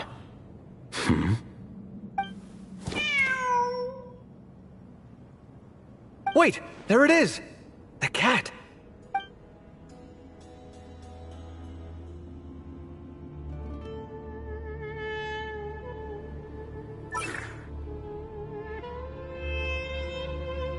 Ah! Marak went after him! The cat's showing us the way forward. Come, let's follow. Okay.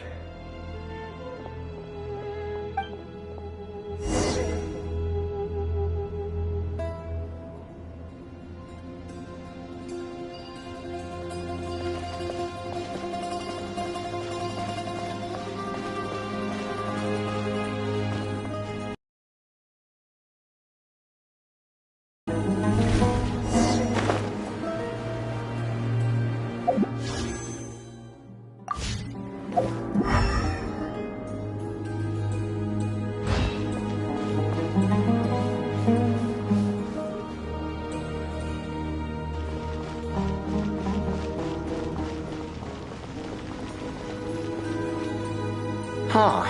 The cat's... gone. Yes, but look where he led us.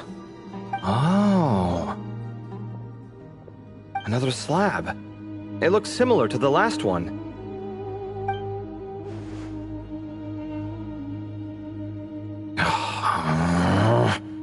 Oh, by all means, take your sweet time. Wouldn't want you to overexert yourself.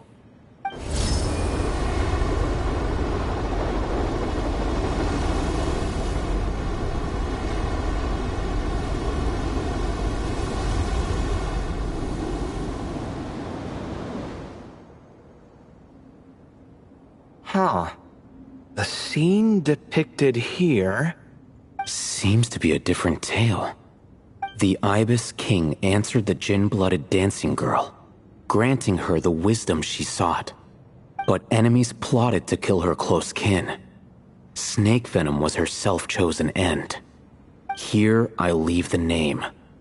Makaira. The Temptress of Woe? You've heard of her? Of course. I don't just sit around doodling all day. She's mentioned in tons of papers about the desert. As I recall, she was given as a gift to the tyrant king of Gurabad, and later seized the opportunity to kill him. After getting her vengeance, she reigned as queen for many years, until her enemies attempted a coup, and she took her own life. That's more or less the version I've read as well. It seems this queen also had dealings with the Ibis King. Yeah, but at this... People, let's reserve judgment for now and keep moving.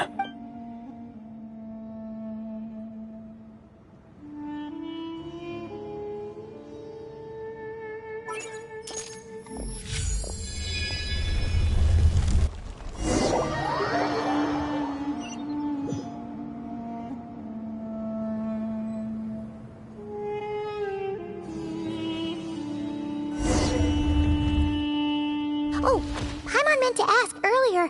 Have your memories come back, Layla? No, sorry. To be honest, Nothing about this experience feels familiar. Besides, my focus is the stars. So guess that makes us the senior okay.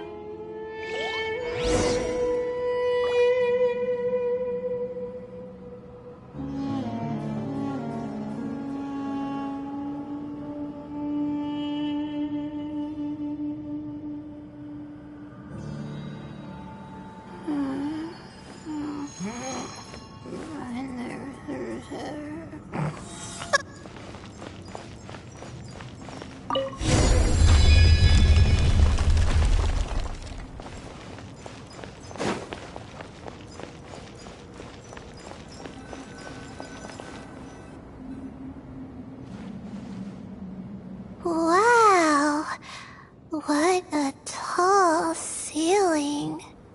Yeah, but for such a big place, it's so empty. Like no one ever lived here. Sure must have been boring to live in ancient times, staring at ceilings all day. Now that you mention it, I've heard some people used to draw star maps on their vaulted ceilings. Some might even make them transparent to better observe the movement of the stars. It sounds so nice. Stargazing from the comfort of your own home. Wait a second. I think I see something up there.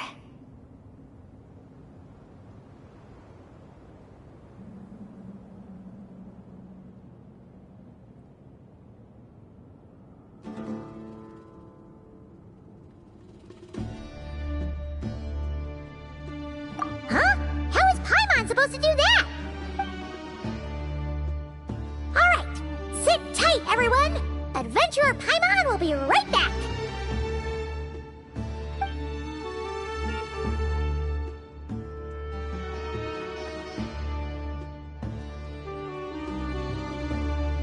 Okay, so, there's nothing super special up there, and a whole bunch of dust, dirt, and sand. You really want to search through all that stuff? Well, when you put it that way... Come on then, let's see what we've got! Paimon's hoping for something super valuable!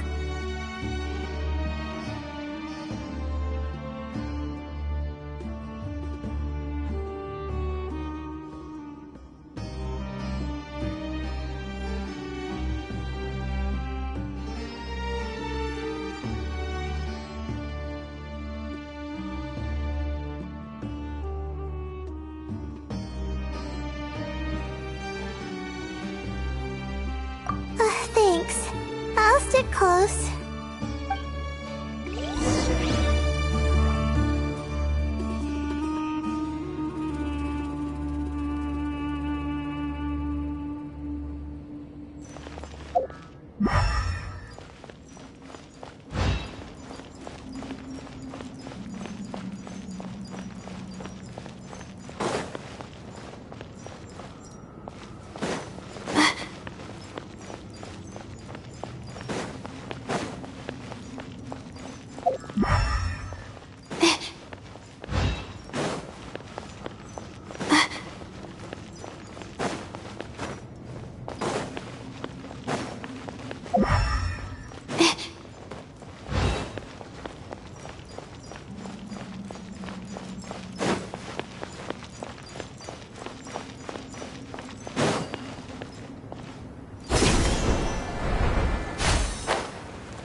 I think that's everything. Most of the documents are in the ancient desert script, except these ones. These seem old as well, but the handwriting makes them stand out.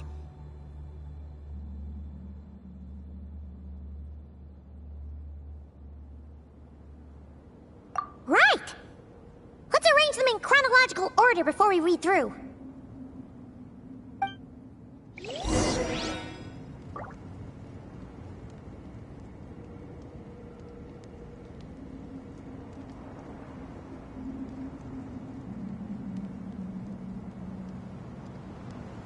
My legs are so sore. Guess I must have been sleepwalking last night. Again.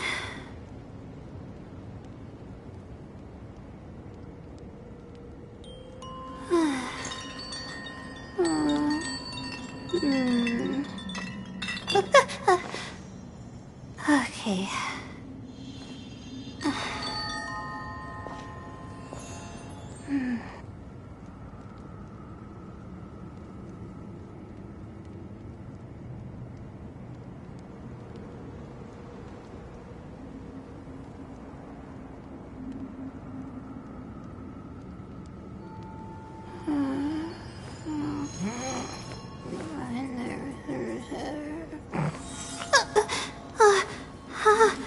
How did I do that?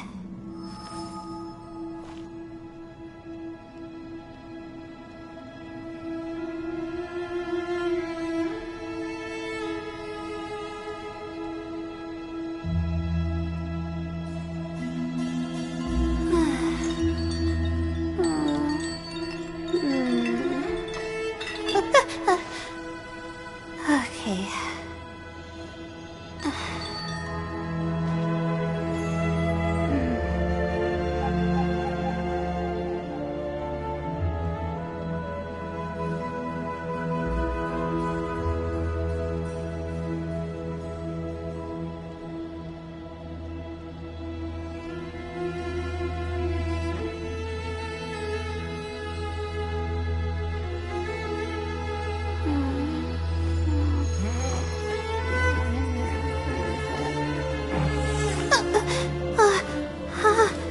How did I do that?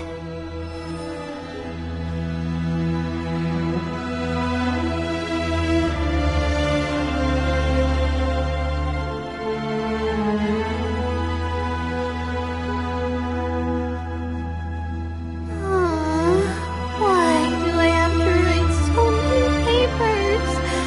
Why?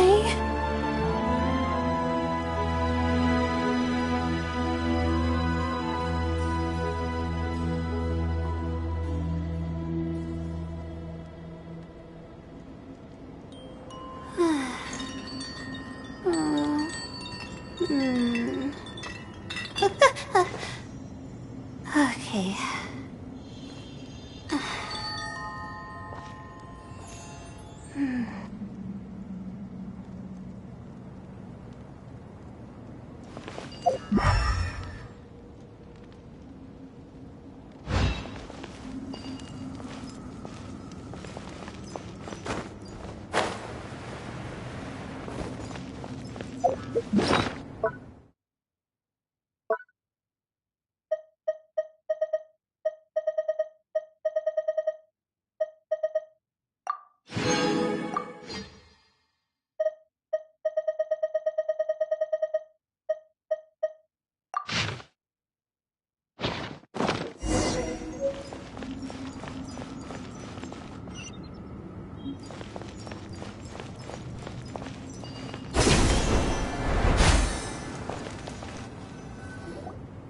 Okay, now let's take a look.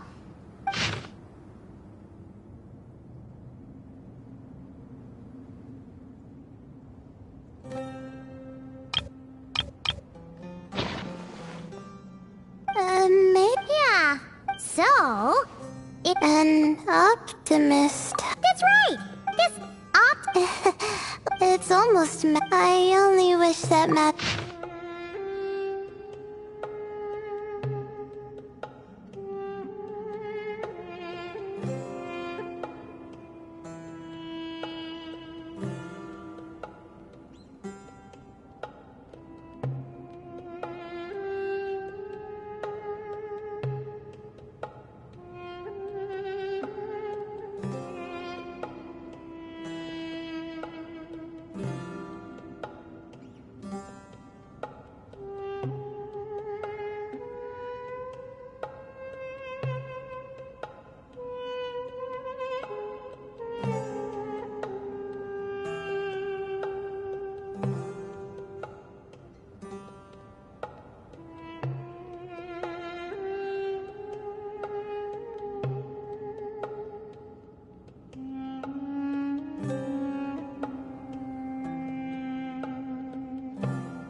talk about seniors and juniors? What is it?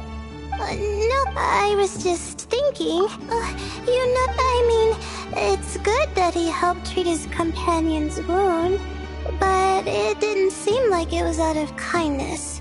More like he was looking out for his own self-interest. Or thought he could... I don't know. Maybe... Yeah.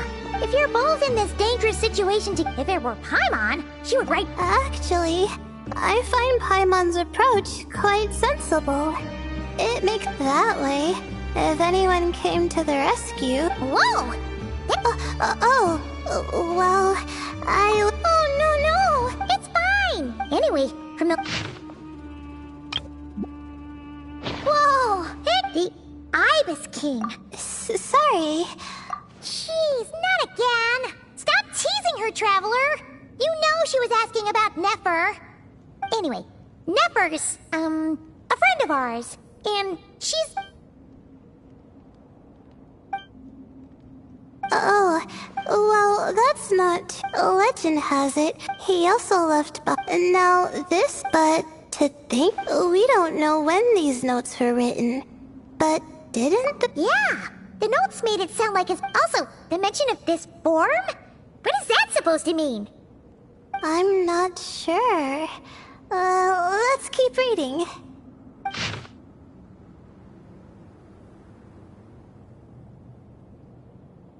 Oh, this is the last page. Well, sounds like they made it out.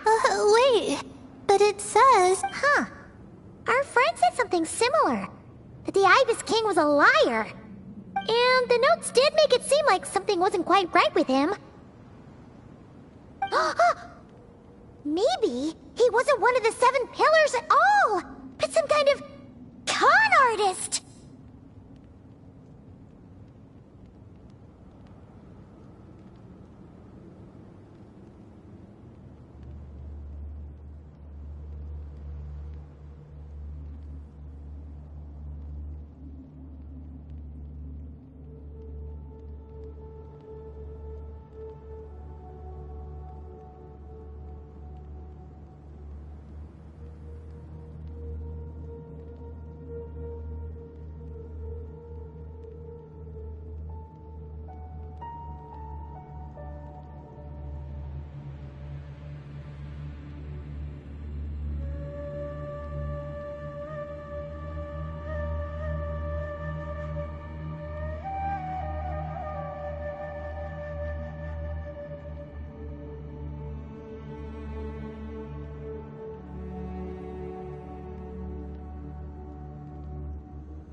To mean? I think alright. I think that... Oh! It's Marak! That means Kave and the others should be around here, right? Hello? Anyone up there? Can you hear us? Yeah, we can! You know, sound travels just fine in an empty chamber like this. You don't have to shout. Of course, if you're shouting to express your excitement at being reunited, by all means, pretend I never said anything. Yelling like this is kinda exhausting. Come on, let's head back down.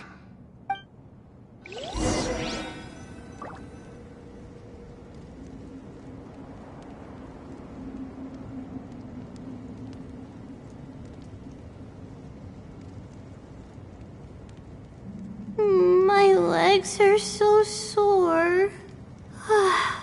Guess I must have been sleepwalking last night. Again.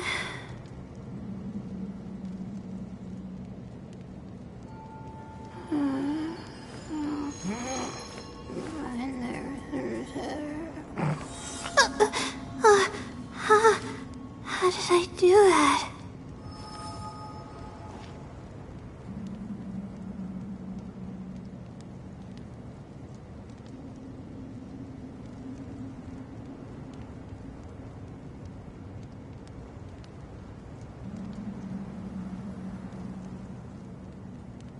Even when we're not looking up at the stars, they're always there, watching over us.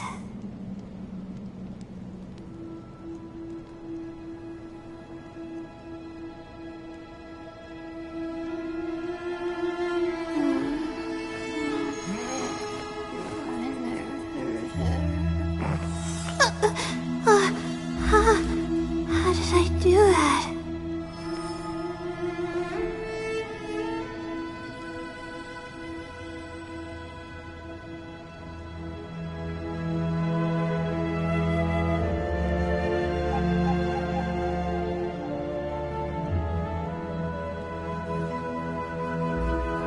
My legs are so sore. Guess I must have been sleepwalking last night. Again.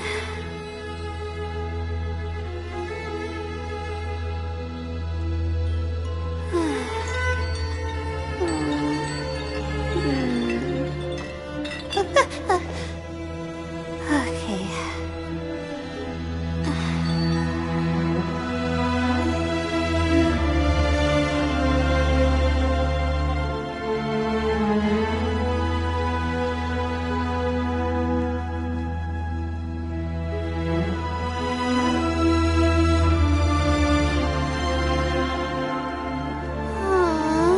Why do I have to write so many papers? Why?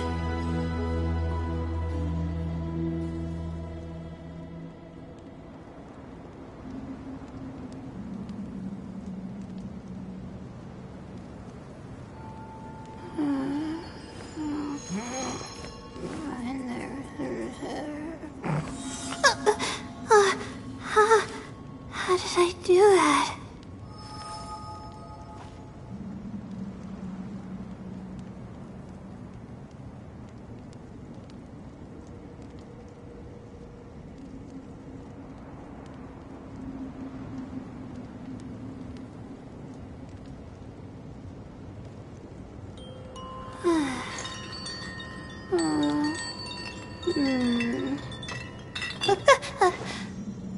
Okay.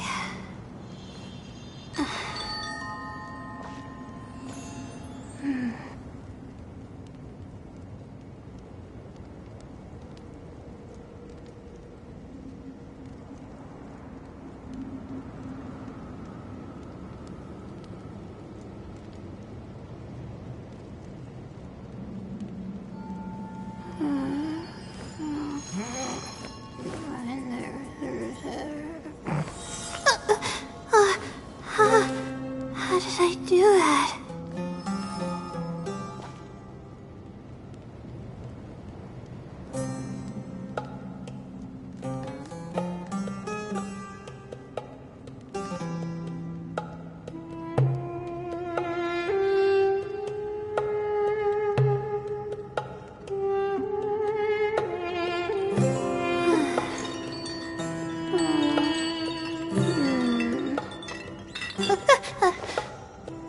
Okay.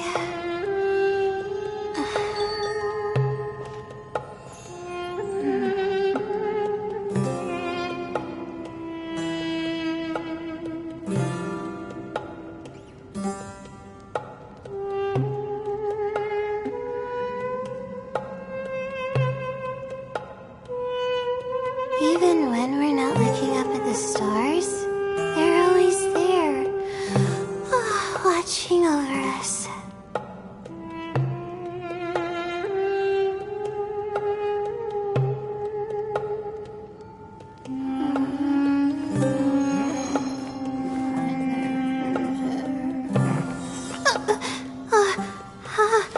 How did I do that?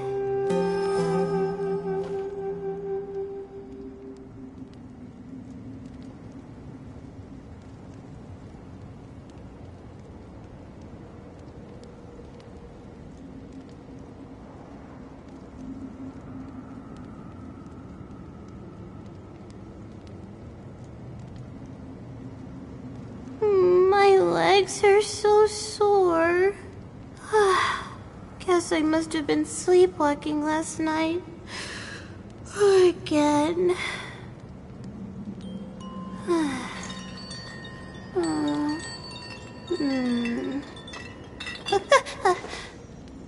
Okay.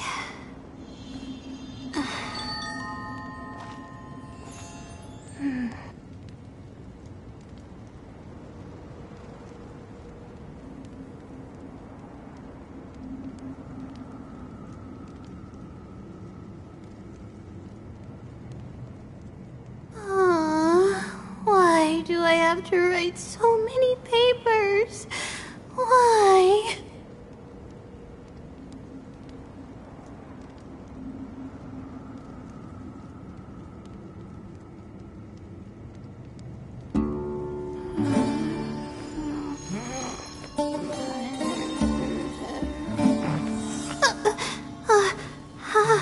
How did I do that?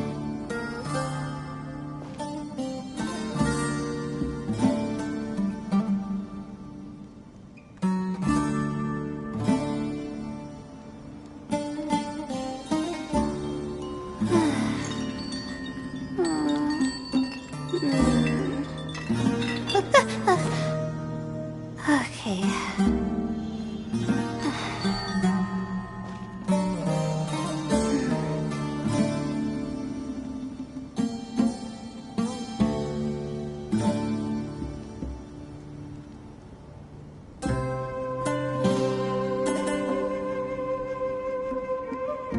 My legs are so sore. Guess I must have been sleepwalking last night. Again.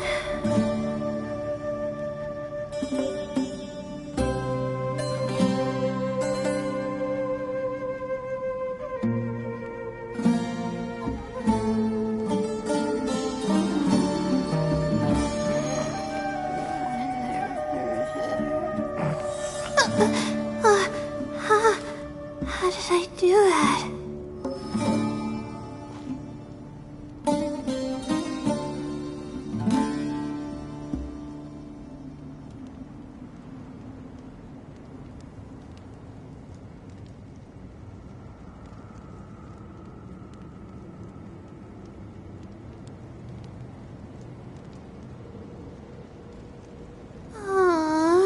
Why do I have to write so many papers? Why?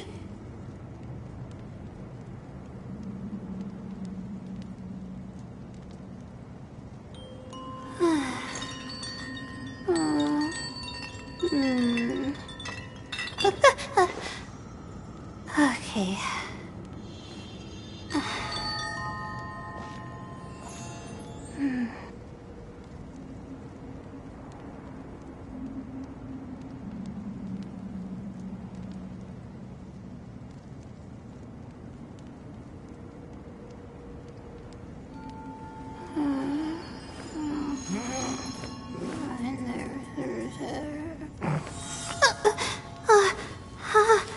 How did I do that?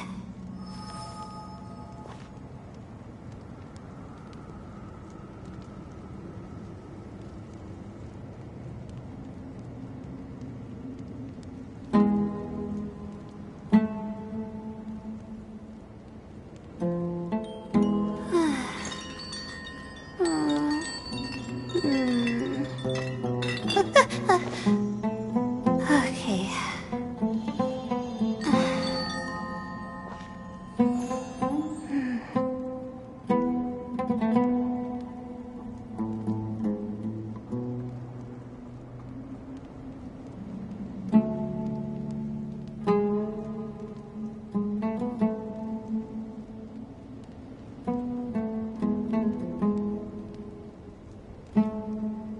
My legs are so sore. Guess I must have been sleepwalking last night. Again.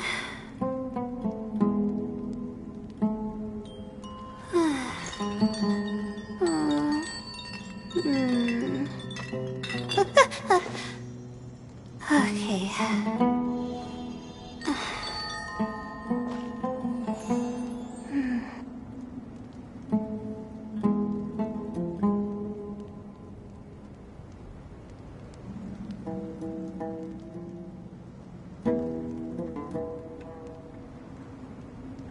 Even when we're not looking up at the stars, they're always there, watching over us.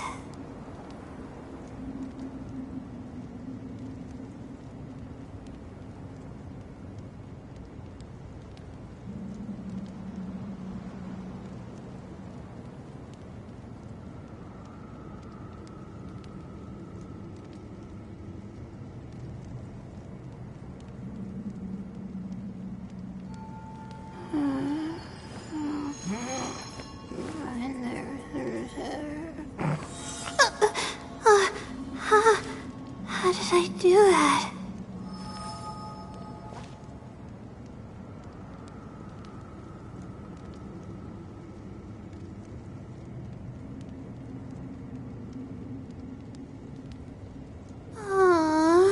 Why do I have to write so many papers? Why?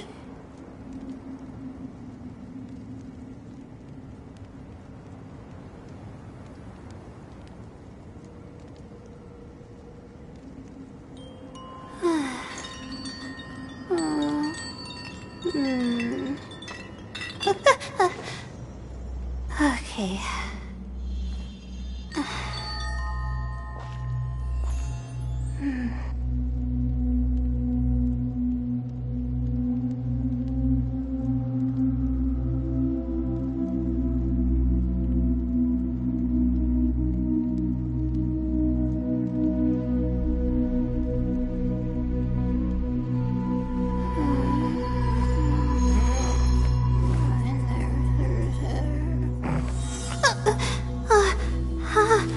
How did I do that?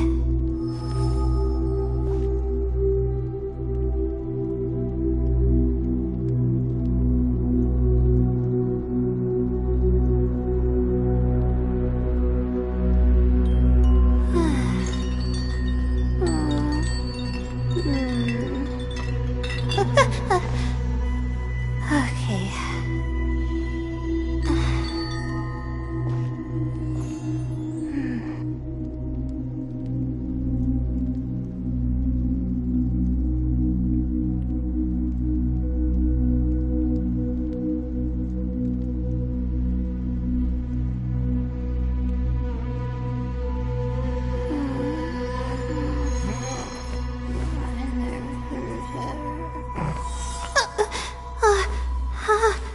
How did I do that?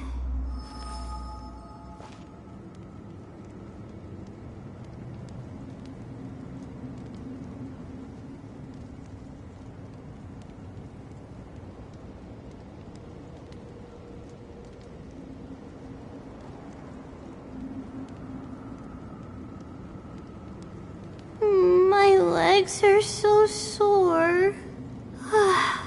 Guess I must have been sleepwalking last night. Again.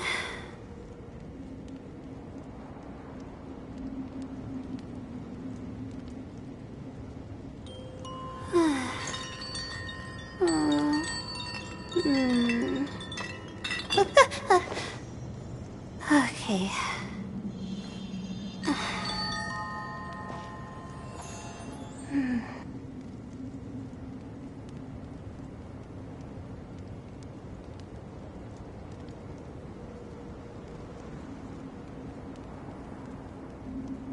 Even when we're not looking up at the stars, they're always there, watching over us.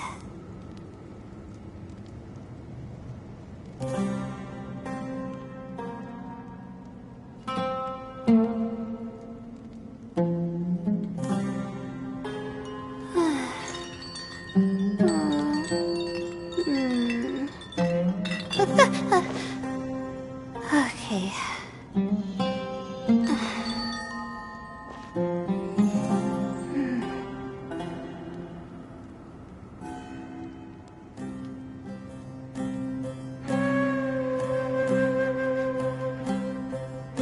My legs are so sore. Guess I must have been sleepwalking last night. Again.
to write so many papers?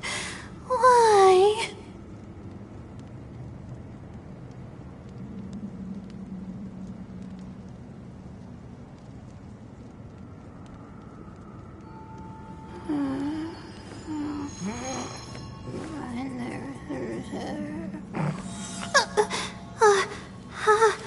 How did I do that?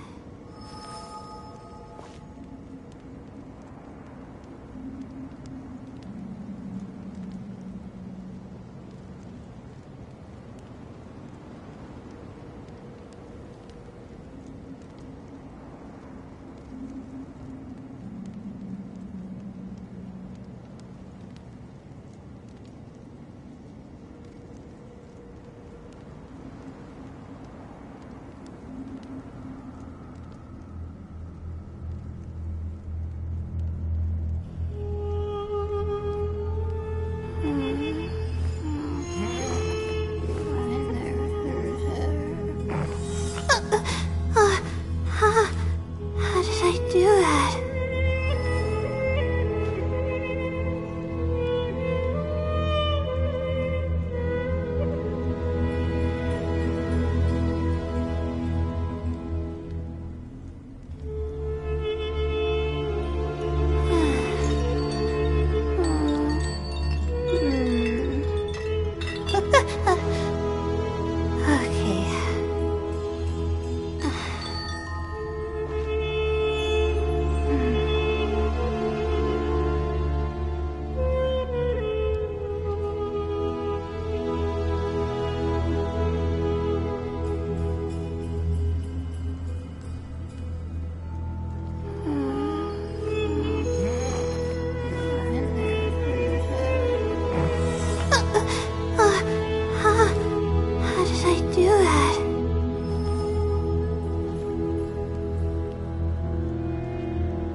Okay.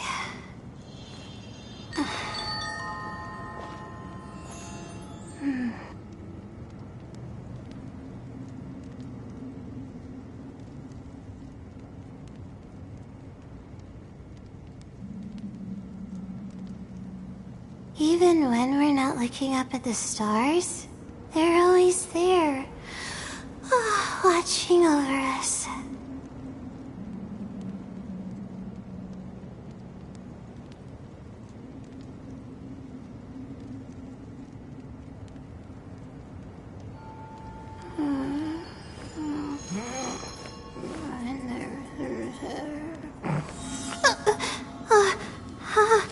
How did I do that?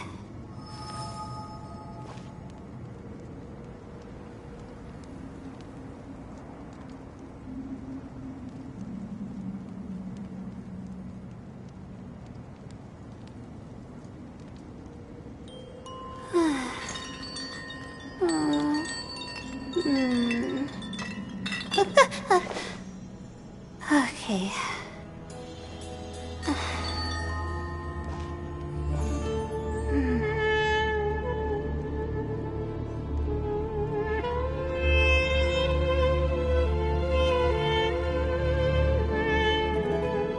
My legs are so sore. Guess I must have been sleepwalking last night.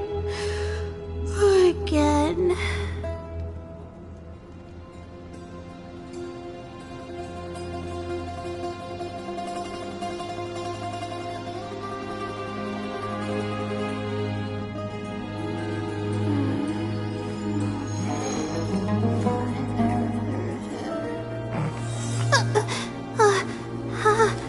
How did I do that?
How did I do that?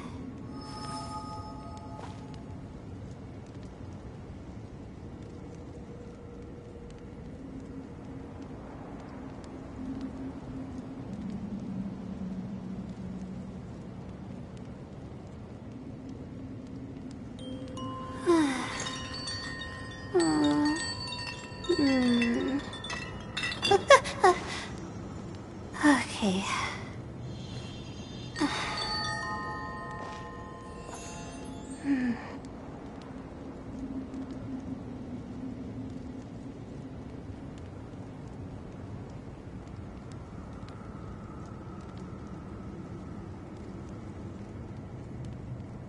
Even when we're not looking up at the stars, they're always there, watching over us.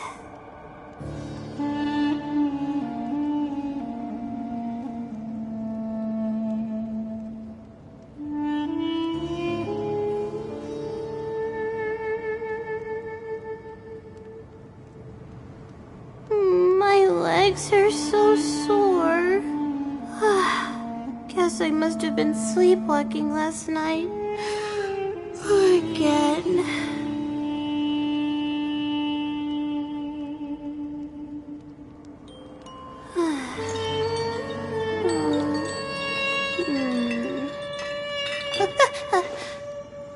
Okay.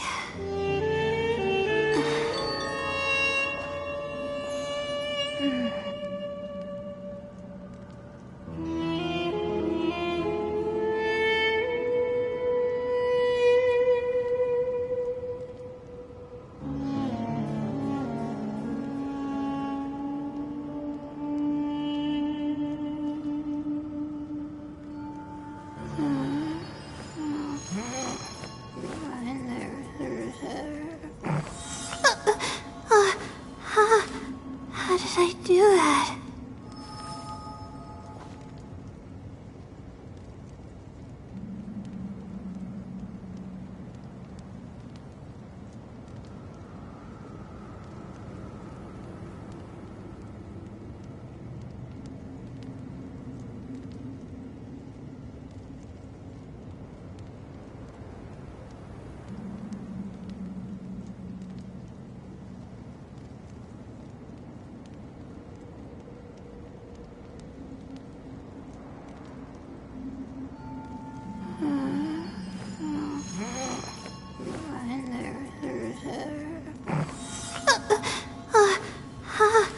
How did I do that?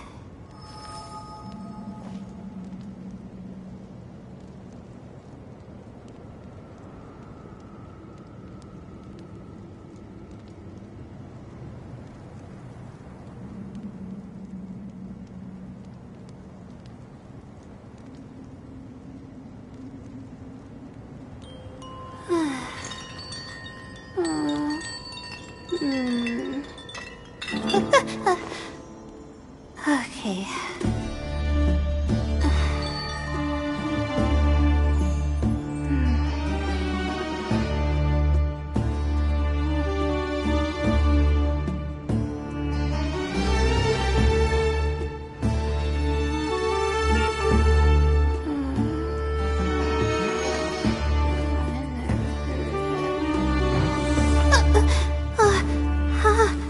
How did I do that?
have to write so many papers?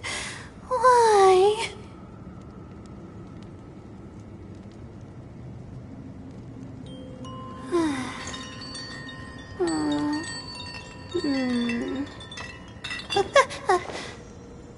Okay.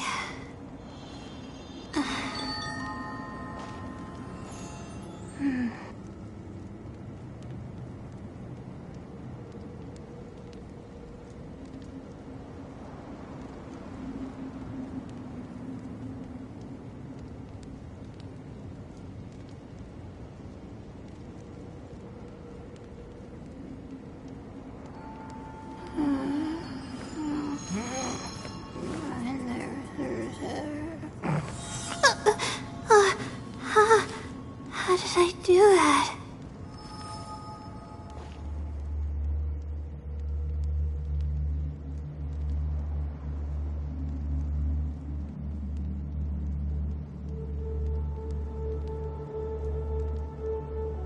Even when we're not looking up at the stars, they're always there, watching over us.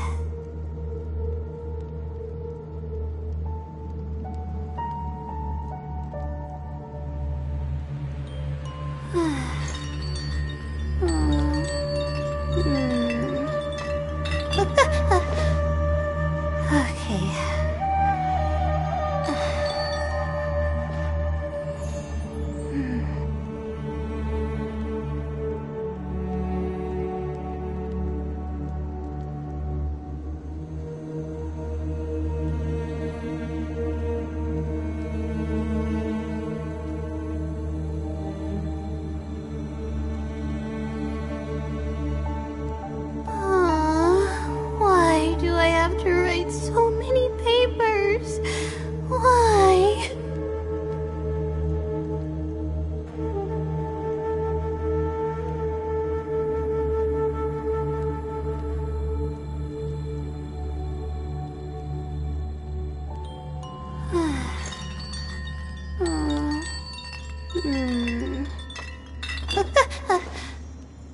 Okay.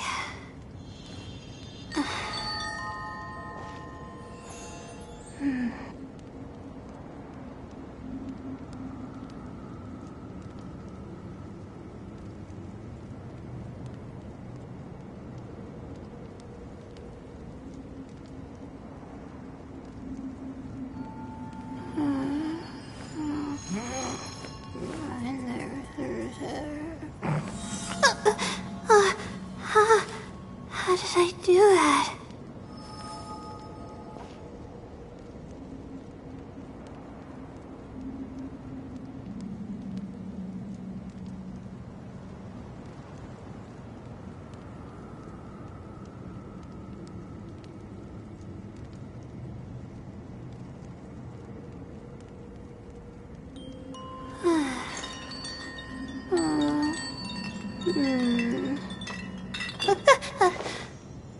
Okay.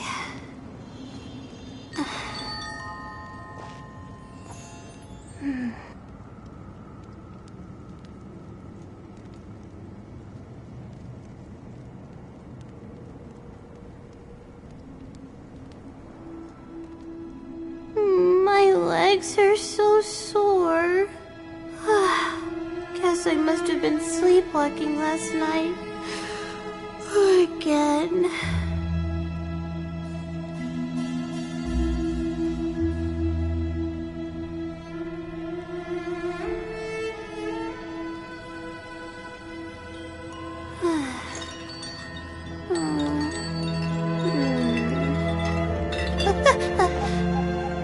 Okay.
did I do that?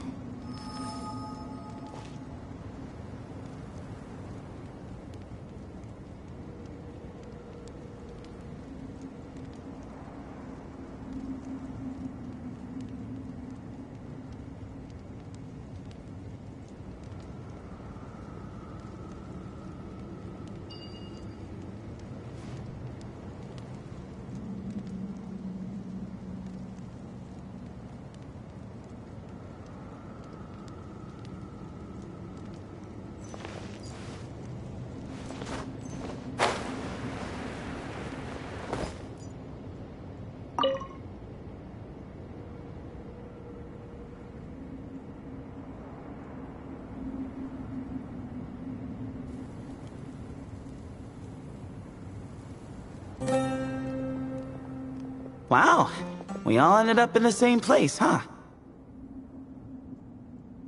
Yeah, what a coincidence. Indeed. Or as I like to call it, the chai factor.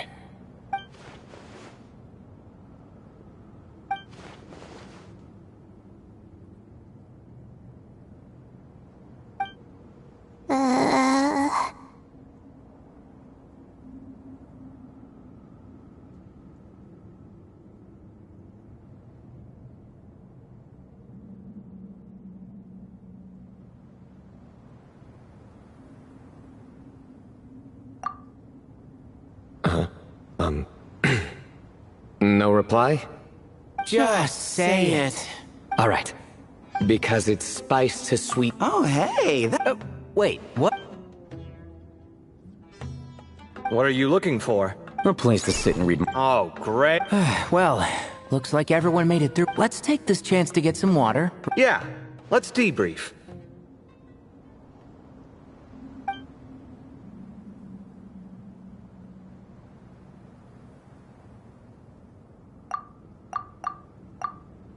Okay, so we all learned a lot, but Yeah, but one thing's... Hey, Sino. Of course.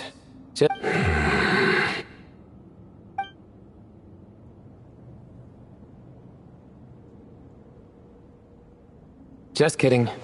I can't sense him at all.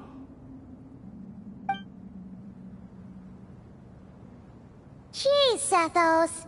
Did you set him up for that one? What are you, a two-man act?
sorry. Herman Nubis isn't like the Ibis King. He can possess me, but I can't talk to him whenever I want. Oh, truly? Does that mean he's gone? I would have liked to reminisce about old times with him. Ah, the cat! It speaks! Of course it speaks. In fact, it is not an it at all. You do me a great offense. My apologies. Esteemed cats, sir?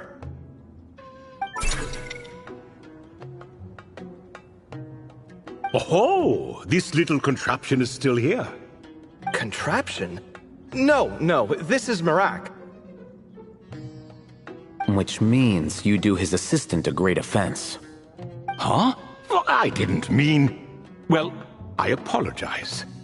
I wasn't referring to this Marak, but rather the thing that operates it. King Deshret was quite partial to it. I have forgotten what it was called. It must have had an official name, albeit in the old tongue. Even if I did remember, I would need to translate it into modern language. It's not important. Marak's a fine name. Even better than the original, if you ask me. Who thought of it? And the remodeling, quite well done indeed. This Marak looks much happier in its current form. Oh, and the components should have model numbers written on them. You can look them up if you're curious. This cat talks a lot. Quite the one-sided conversation. Is this what the Ibis King was like? He seems quite eloquent. I wonder if he plays cards. Ha! I knew Marak was a great name. Go me. Let's see, what page was I on again? Should have brought a bookmark. That all went over Paimon's head.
Hello, indeed. For you to know my name. Yes, sir. But you are all... Come then. This way.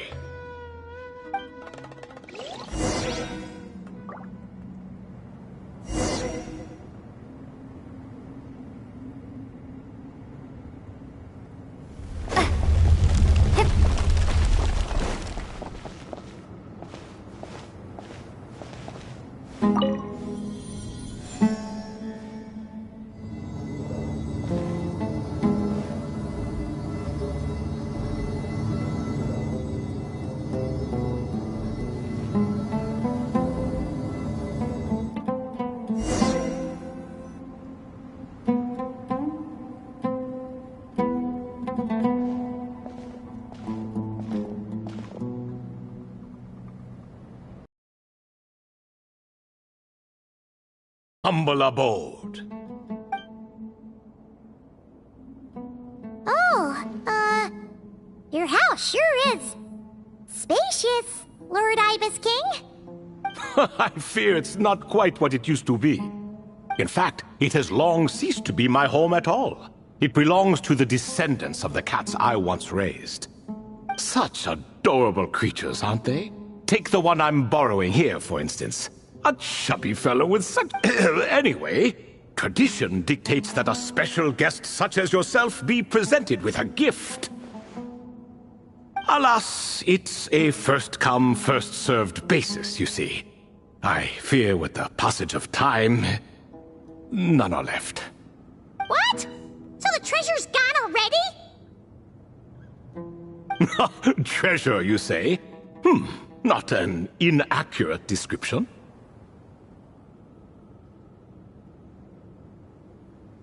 Yes, and no. I have the power to grant gifts inaccessible to the masses. The only requirement is answering a question. Not a bad deal, yes? Of course, my questions were given unto me by King Deshret, who in turn received them from the Mistress of Flowers. There are 3, and no more. What causes our rise and fall? What obliterates love and hate? What determines truth and falsehood? The more he talks, the less Paimon understands. I see. That must mean Gudars and Makaira managed to answer 2 of the 3. Another who understands. Oh, so that's the event those 2 slabs are depicting. Ah, priests and their records. A singular obsession, and quite boring too. After being imprisoned within Aru, I could, on occasion, take the form of a cat to converse with those around me. But I despised speaking to them. No conversational skills whatsoever. Now, humans like you who stumble in here from time to time, you are much more interesting. Hold on, we're getting off topic again. The 3 questions you just mentioned? What are they for, exactly? Ah, that is a story that begins with King Deshret. And we're in for another long one. Nostalgia for the past is common to us all, is it not? And our king, he was such a proud, solemn man in those days. He watched us speak of the present and the future, of the wisdom we possessed or were about to obtain. We were his proud retainers, confident in our belief that, so long as each one of us used our abilities to the fullest, progress was inevitable. Yet, King Deshret's ambition was not destined to be allowed in a closed-off world such as this. So nothing went as planned. In fact, from the beginning, there were signs an outcome of this nature was inevitable. Because although there were 7 pillars, one was forever absent. Al-Ahmar would insist the Dendro Dragon Sovereign was one of us, but the dragon herself rejected that idea. Huh. Like a card you can never seem to draw from your deck. More like a card that was never in the deck to begin with. Alas, that's just who Al-Ahmar was. There was nothing we could do about that. And I always preferred chess to cards. In the end, life grew unbearable, but subjects like us were less fortunate. So it was then that King Desh... Krakow. Goaty? Ah, of course. You're more familiar with their full names. Sobek, the Crocodile King, and Hereshef, the Goat King. And let me tell you, when it comes to chess, Hereshef was a habitual backseat strategist, always spewing nonsense from the sidelines. Well, Sobek was all too quick to take his terrible advice, to the point where I was the one who got accused of cheating. Chess is an exercise in patience, and that man couldn't sit still to save his life. He could never excel at that game. In fact, neither of them were good at chess. Even so, we played together often. And since I was always the winner, we got along quite well. What are you laughing at? Were we not good friends? No one's laughing. Paimon would never. No, not you. It's Goaty. He's laughing for no reason again. Can you... right, of course. What is even going on here? Has he, started to lose it after being trapped for so long?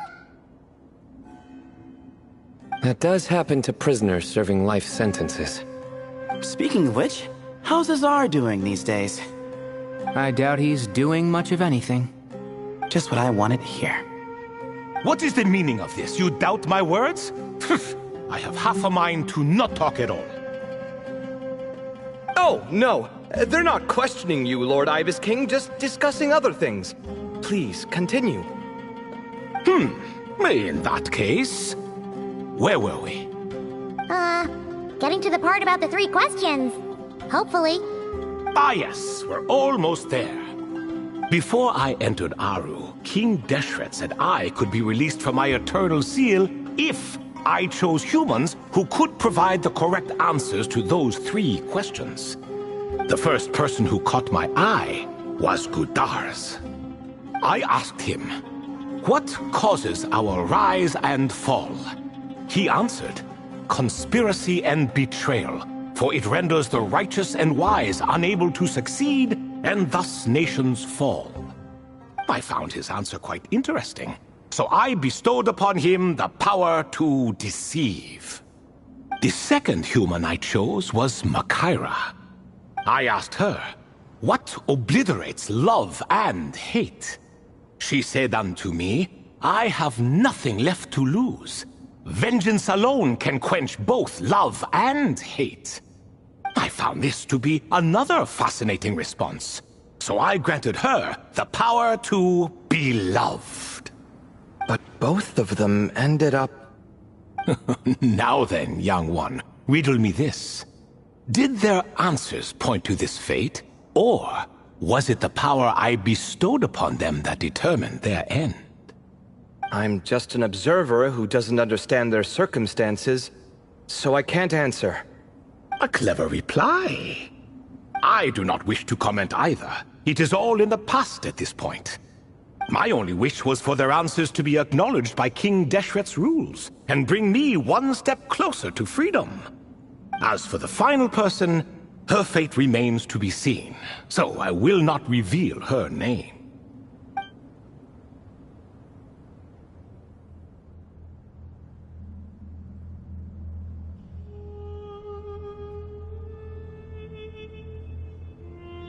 I asked her, what determines truth and falsehood? And found her answer quite compelling, so I bestowed upon her a gift to match. As you can see, however, I have not been freed, so it's clear the answer she gave at that time was... But, alas, 3 people were chosen, and wait until her wisdom is in line with the rule. No wonder there was no 3rd stone slab then. Or perhaps... you're just not ready to include her in the story. Well, it's not merely because her story remains as the remaining priests of this place left, or passed on, there were none left to record the events that followed. Besides, stone slabs are few and far between in the Great Red Sands. In the sprawling desert, very few things or people even managed to leave a trace. But sometimes I can't help but wonder if that young man from several centuries ago had been willing to answer my question, would I have left? Wait, so there was someone else? Of course, it has been thousands of years after all. All sorts of people have stumbled upon this place, but I only chose the special ones. That young man had such a singular intelligence, though his companion, by contrast, was rather average. The author of those notes we found? The student named Zandi? Ah, yes, I think that was his name. In truth, I was unsure whether I should grant him my third remaining gift. He was, of course, exceedingly clever, but he was also mistrustful and narcissistic in equal measure, and there did not seem to be a line he was unwilling to cross. Too much power could be dangerous in the hands of someone like him, so I found myself rather relieved when he declined my gift. Oh, he turned you down? Did he give a reason? Yes. He said he didn't need it. I still remember the look in his eyes. Nothing stood out per se, and still I could sense contempt and disdain radiating from his gaze. I could not give an exact reason, but on instinct I just knew it would not end well to get close to a man like that. So, I tricked him. Stick close to your companion, I said. Only the descendants of Tulatula can come and go as they please. Leave him behind, and there is no... So, does that mean his companion wasn't a descendant of Tulatula? Oh no, that part was true. The lie was in the other half. Anyone can enter or exit this place. There are no restrictions. I saw that his companion was exhausted and was concerned Zandik might leave him behind, or worse, that some other accident might befall him. So I made up an excuse to prevent Zandik from going a step too far. Oh, and speaking of, Sandik's companion had the same blue hair and pointed ears as you. Wait, does that mean Layla's also a descendant of Tulatula? Indeed. When Hermanubis founded that city, he took in many who had nowhere else to go.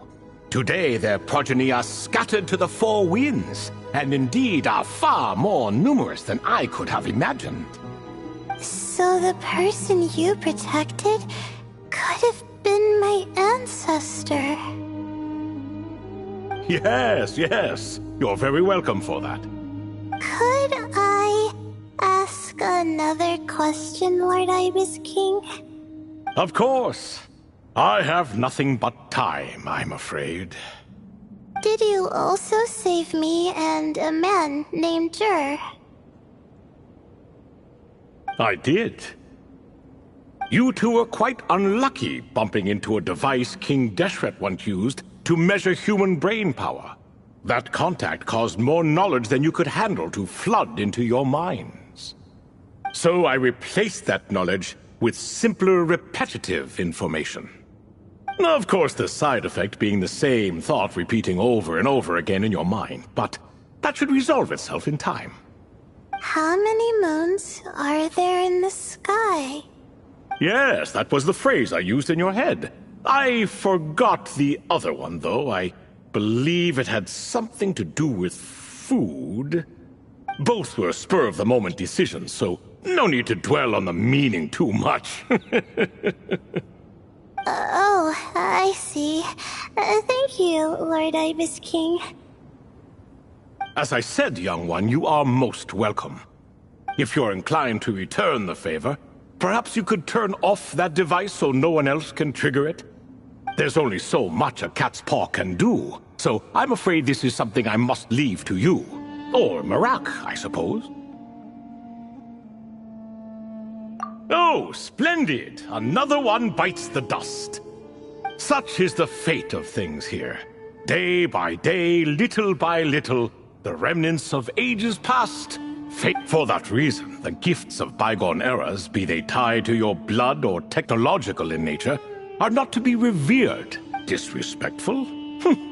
I simply make the most of what— Oh, are you talking to the Goat King again? No, Croco this time. He's pestering me for another game of chess. Says he wants to even the score. Wishful thinking, if you ask me. If we counted one push-up for every loss, he'd owe me 300,000 by now. Of course, that's just a rough estimate. I've never kept count. It appears that's something you like. Being someone unable to be defeated. I suppose so. All right then. Time for me to extend my winning streak, and for you all to head home. In truth, deep down, I know even the answers to those 3 questions will not change my fate. But that is for me to reckon with.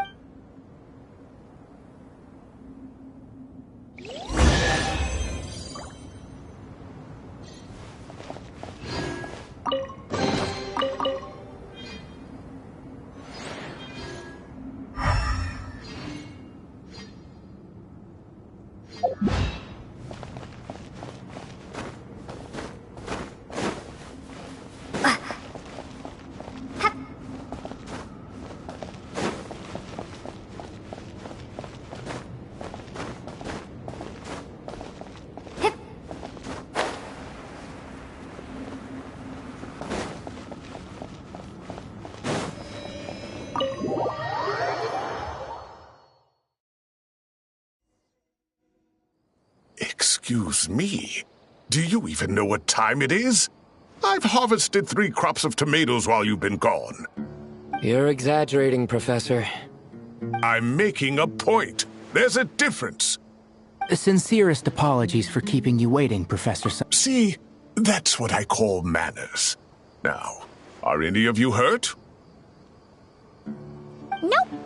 It went way smoother than we expected, actually. I presume the investigation is complete then. Come, tell me all about it. Oh my, did you look out? If you've read the work from the Vahumana Dashan, perhaps he softened up a bit in his old age, and that's why he chose to help you. Or perhaps he just didn't have a good enough reason not to help us. See? Marak agrees. How do you even know that's what Marak meant? That could have just been a happy noise. In any case, there's a lot to be happy about.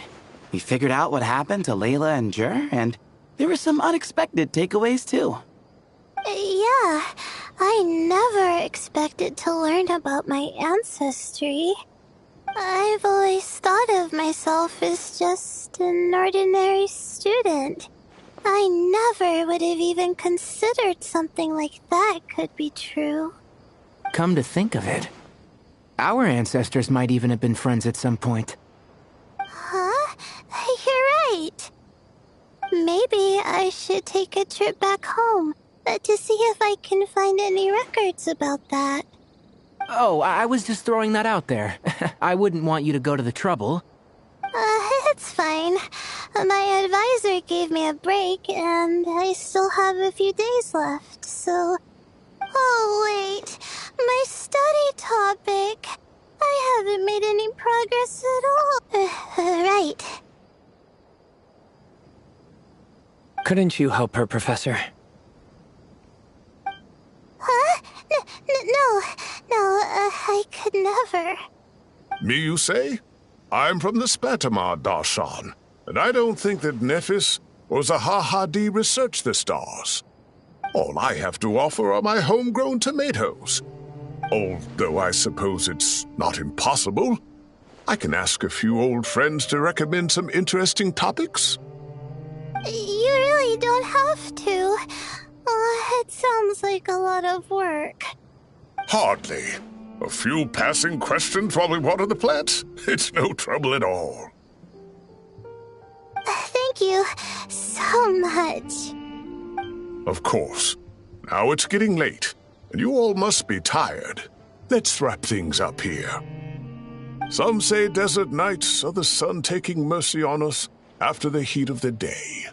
So, let's leave while she still feels merciful.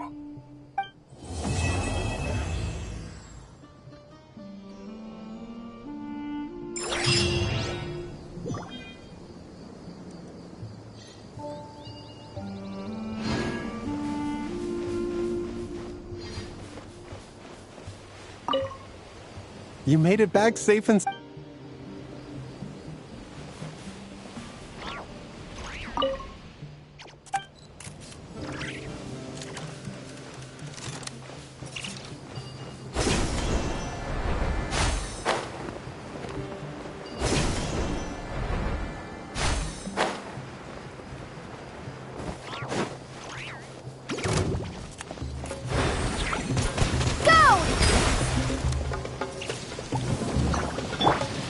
Let's dance.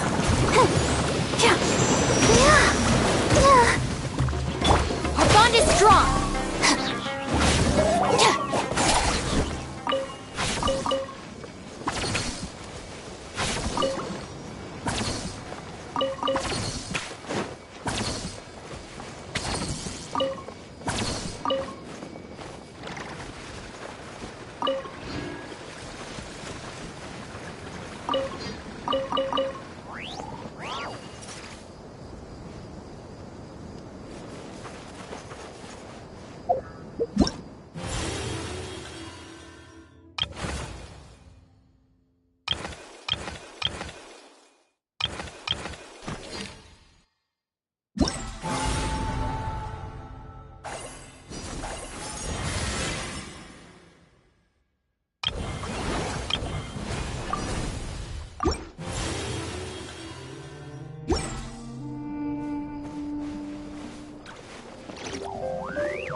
The criteria for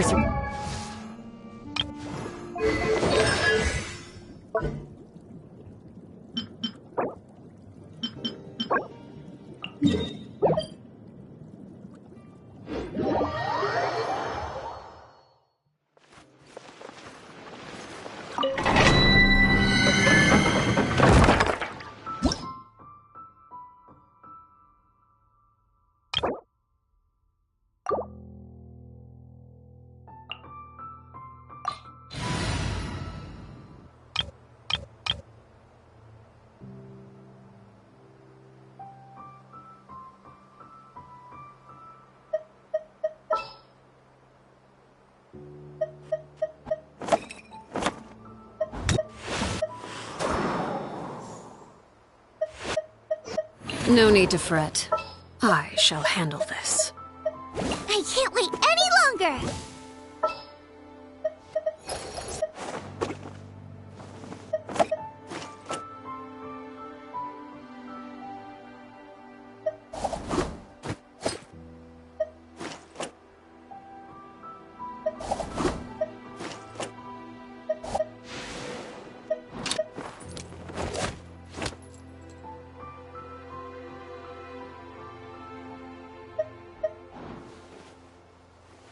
What's our objective?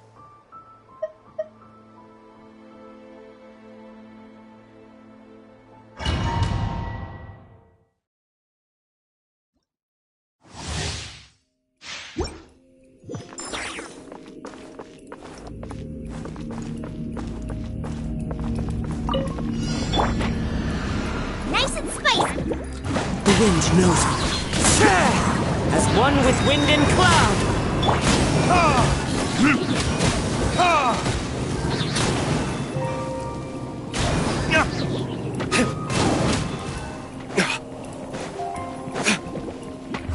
Verdict is...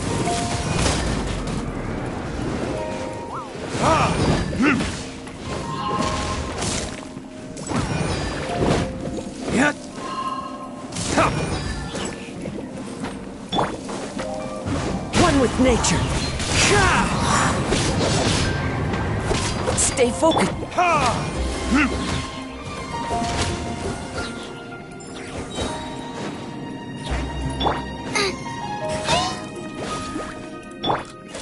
The wind knows me.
Clouds high, the birds call.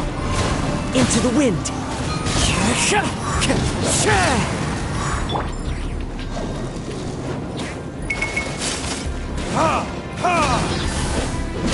Time for retribution!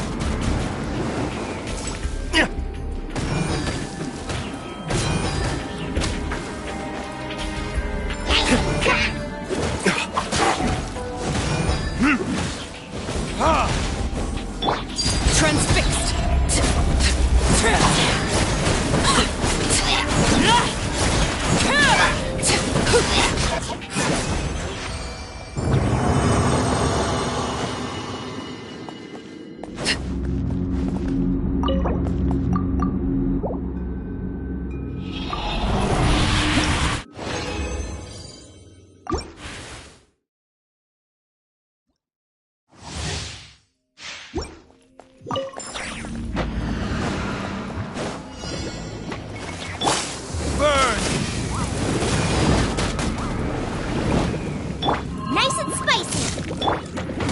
With nature.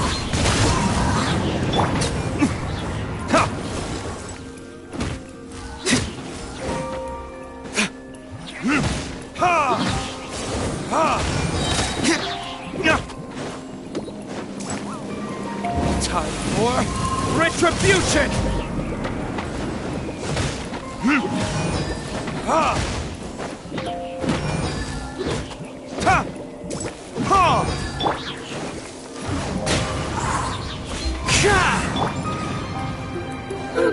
You're toast!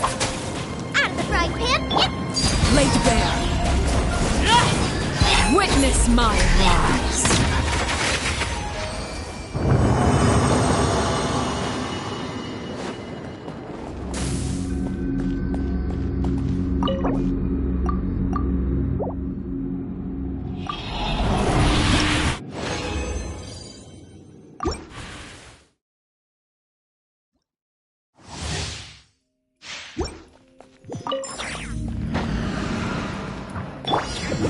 wind knows me. Burn! Ha! Ha!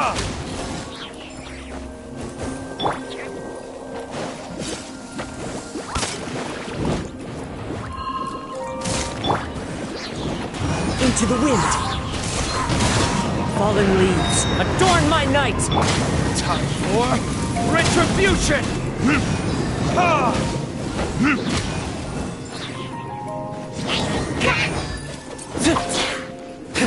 Booba, get them! Overruled.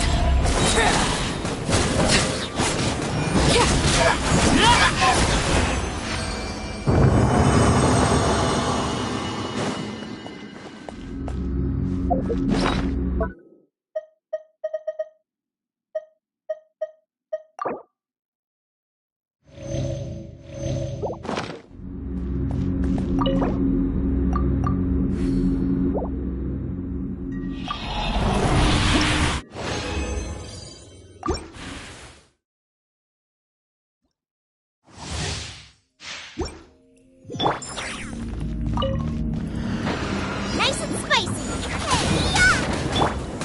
The wind knows me.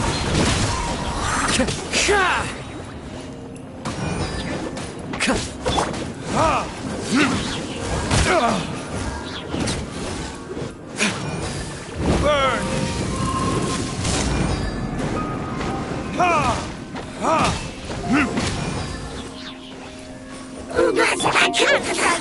Clouds high. The birds call. Transfixed, everlasting as the moon.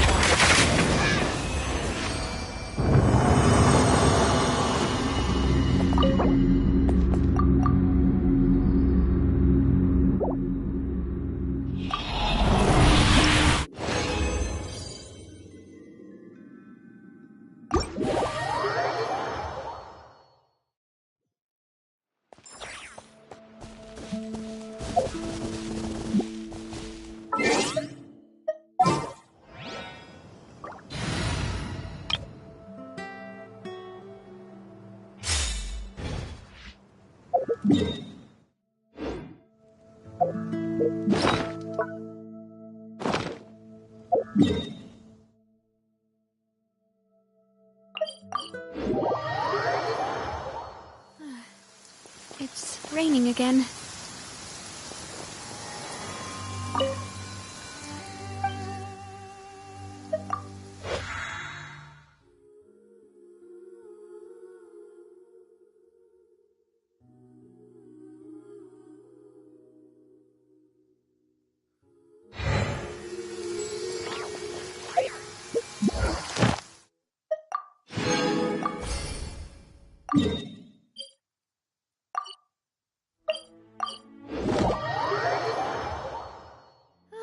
Finally, the rain has stopped.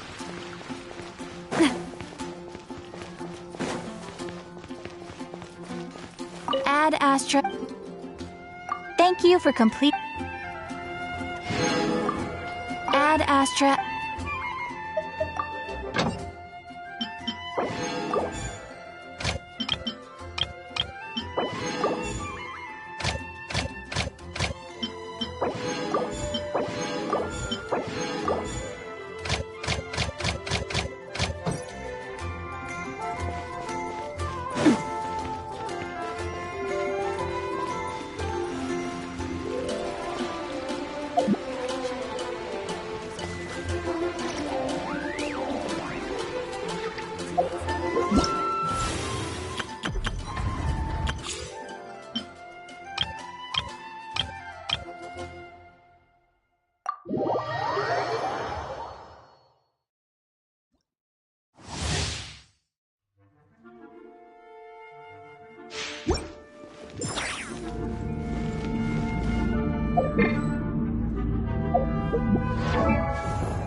Advance! Rally! Steady as stone. Break a leg! Charge! Midnight Phantasmagoria! As a good knight should.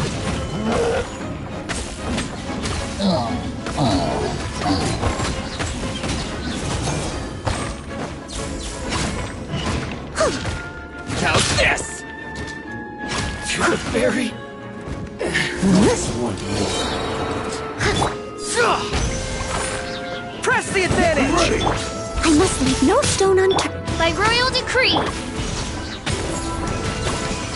Unleash your grand finale!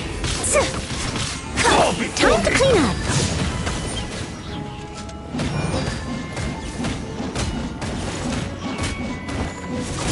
Cheap tricks.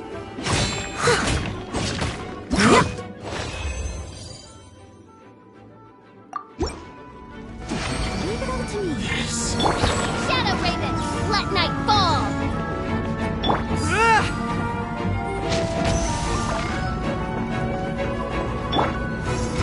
Flags up! Strike is won!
Teamwork is dreamwork! From whence you came! Lights out. Nice and spicy. Eat this! Judgment!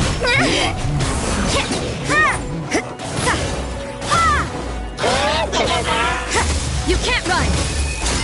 Punishment!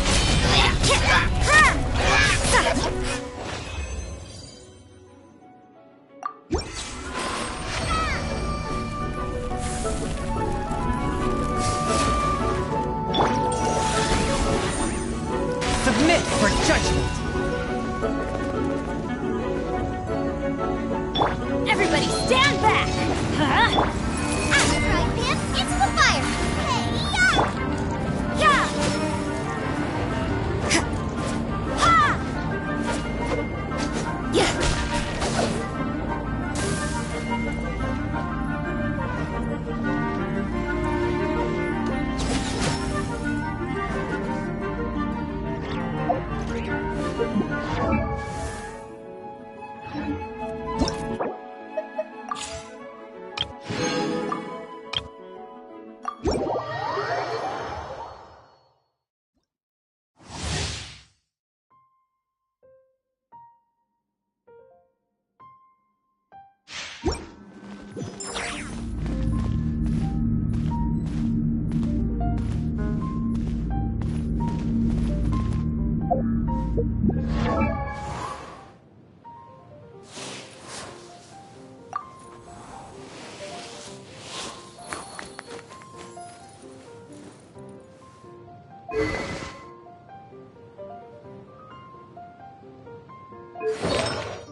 Rain outlines your fate. As you wish, main Fräulein. Let's get down to business. Not too far now. Go! You're free now! Let them fly. Dancing in the wind. Let's do this then! Time to act. Midnight Phantasmagoria. Oh, goodness gracious. No, my sword! Ring cutter. Farewell! Tell me what you see! Swift as the swallow. Closing in.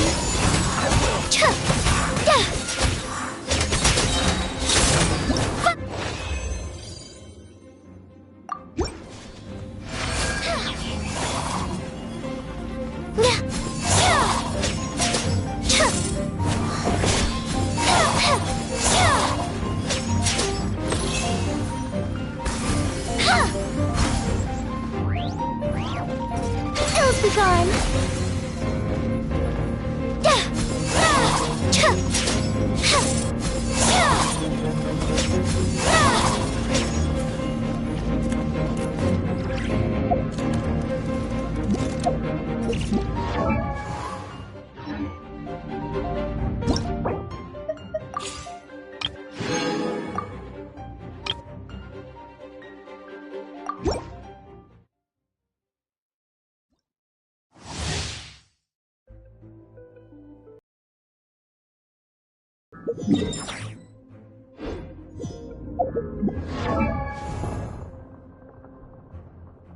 Osmanthus wine tastes the same. Going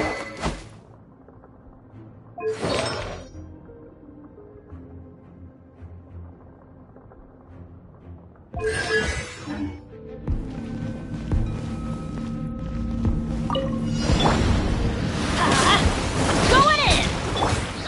Eat this! Attack!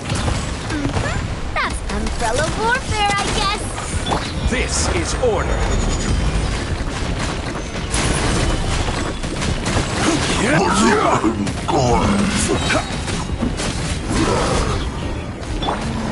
Let's light it up! Everybody stand back! A proper send-off from the Spina with love. Coming at ya! I will have order. Quake!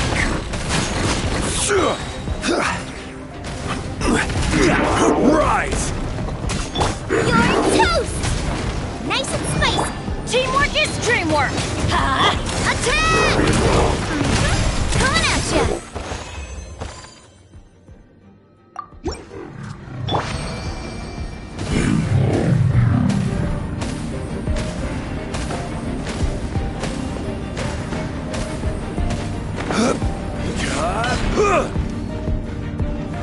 Solidify!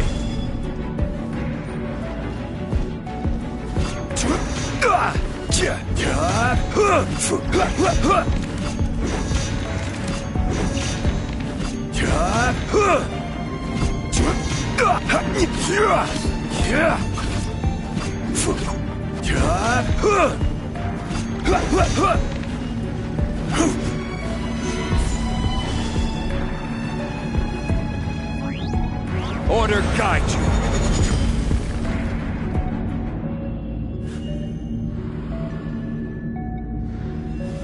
Stabilize.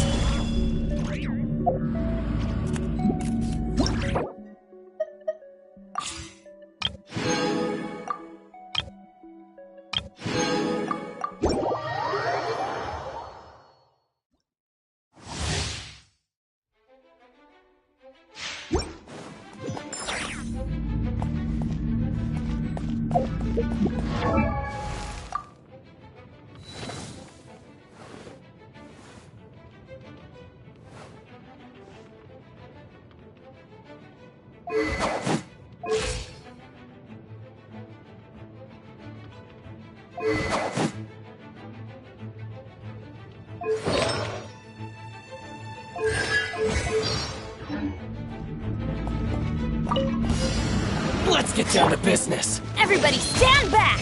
Let's light it up! Enhanced Animal Module 75. Absorption test. Animal test 6308. The fairy? Let me read you a verse. Overruled.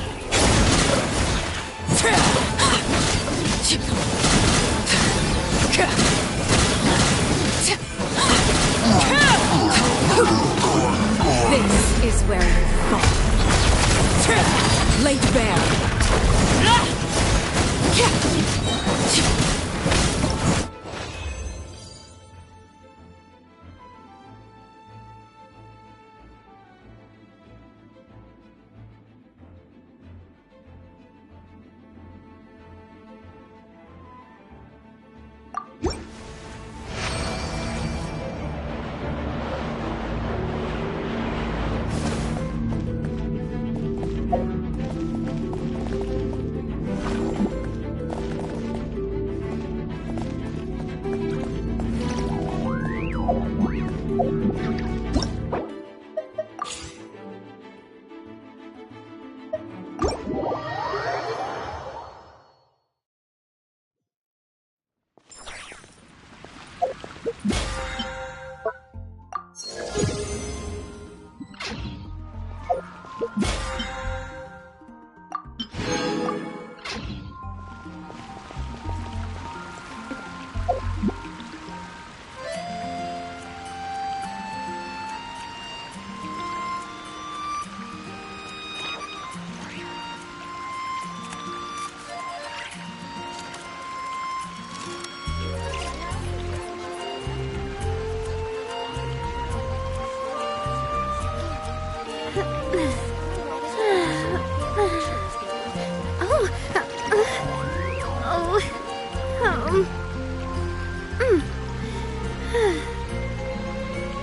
time with the Spina has taught me that carrying an unreliable weapon is worse than not carrying one at all.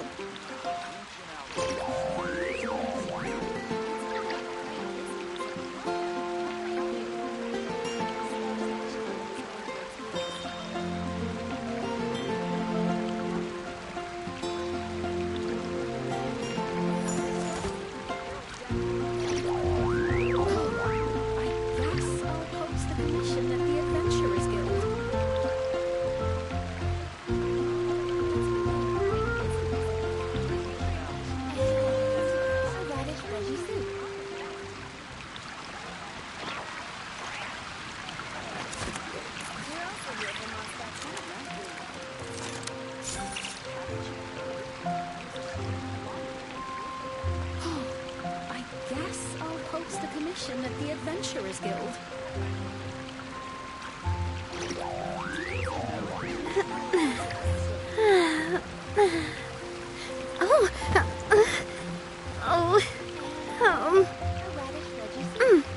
Star Snatch Cliff is known for its views.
I really want to go traveling.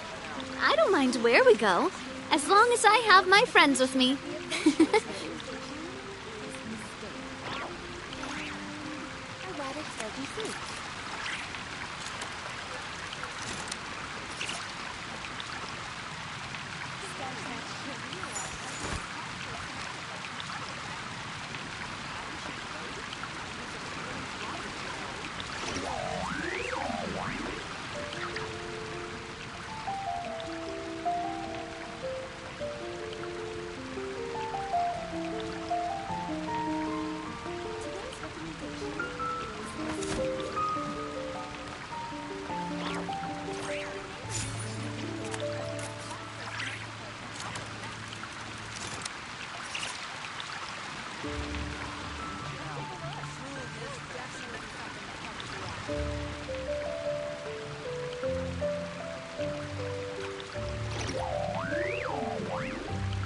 My time with the Spina has taught me that carrying an unreliable weapon is worse than not carrying one at all.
I really want to go traveling. I don't mind where we go, as long as I have my friends with me.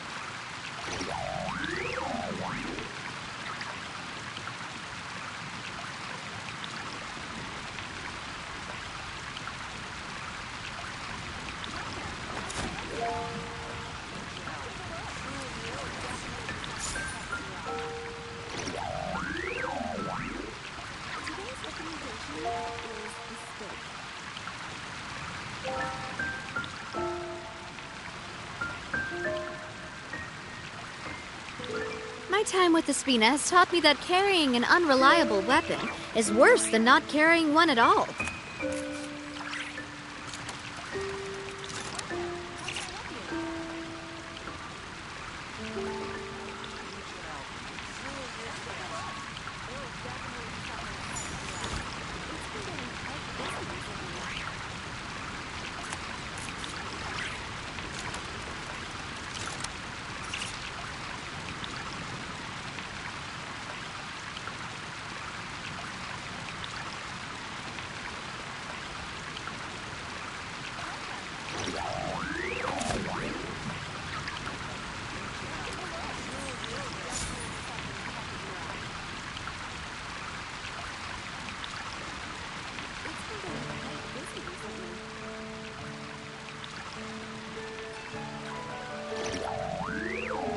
I do love Spina di Rosula's logo.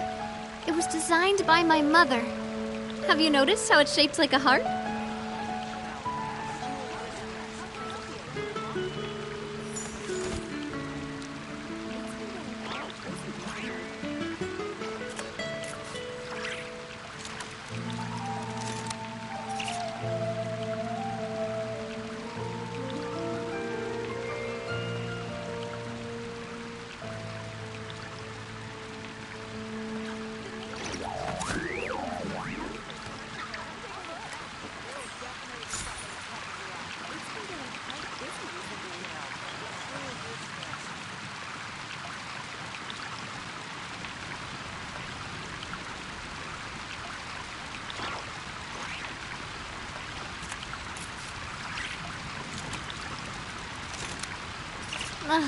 I really want to go traveling.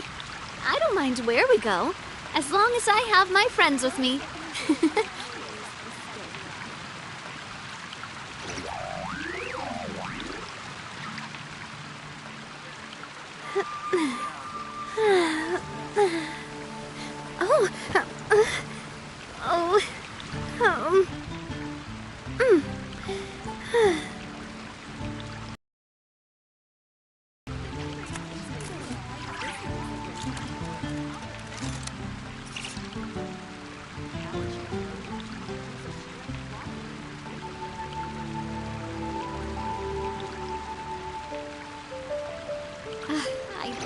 love Spina di Rosula's logo. It was designed by my mother. Have you noticed how it's shaped like a heart?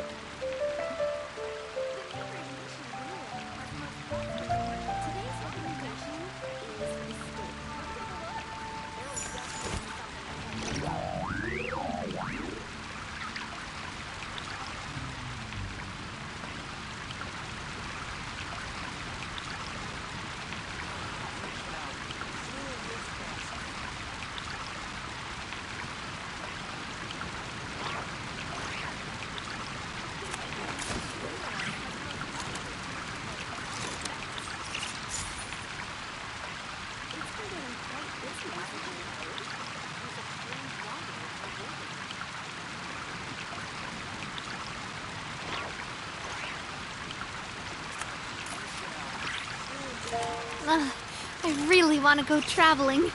I don't mind where we go, as long as I have my friends with me.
I do love Spina di Rosula's logo.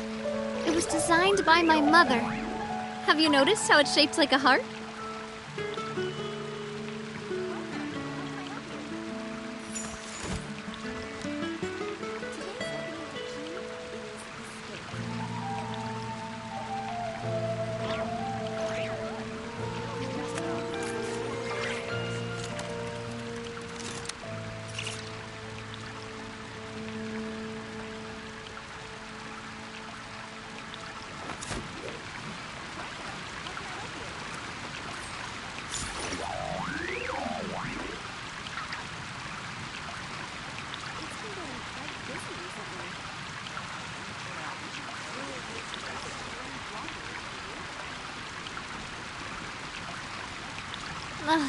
I really want to go traveling. I don't mind where we go, as long as I have my friends with me.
Love Spina di Rosula's logo. It was designed by my mother. Have you noticed how it's shaped like a heart?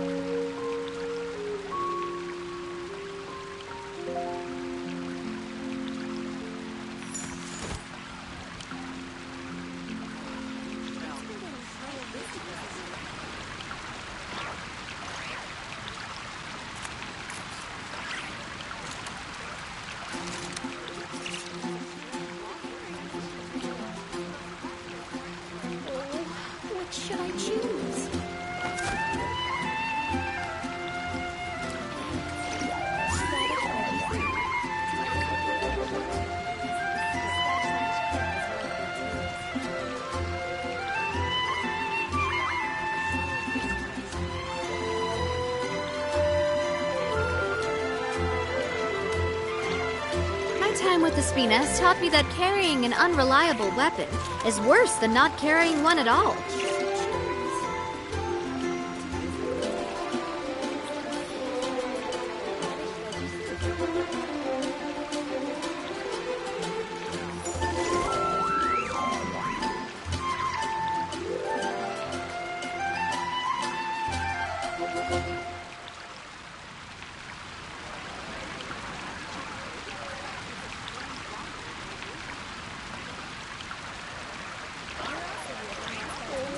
What should I choose?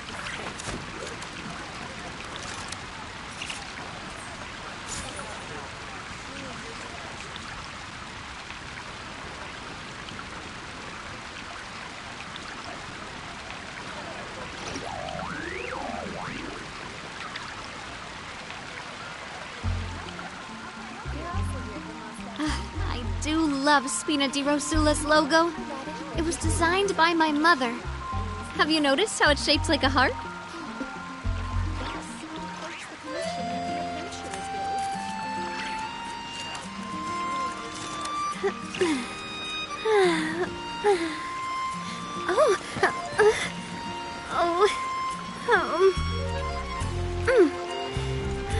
Star Snatch Crib is known for its views.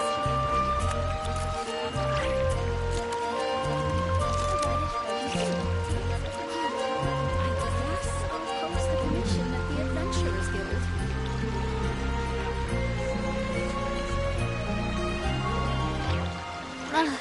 I really want to go traveling. I don't mind where we go, as long as I have my friends with me. Star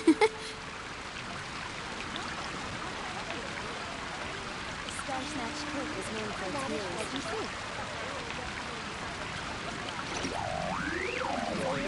What should I choose?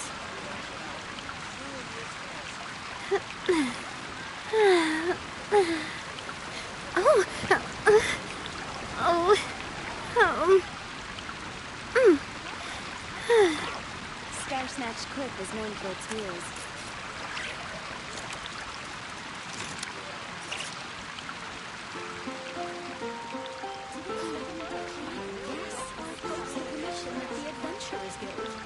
I do love Spina di Rosula's logo. It was designed by my mother. Have you noticed how it's shaped like a heart?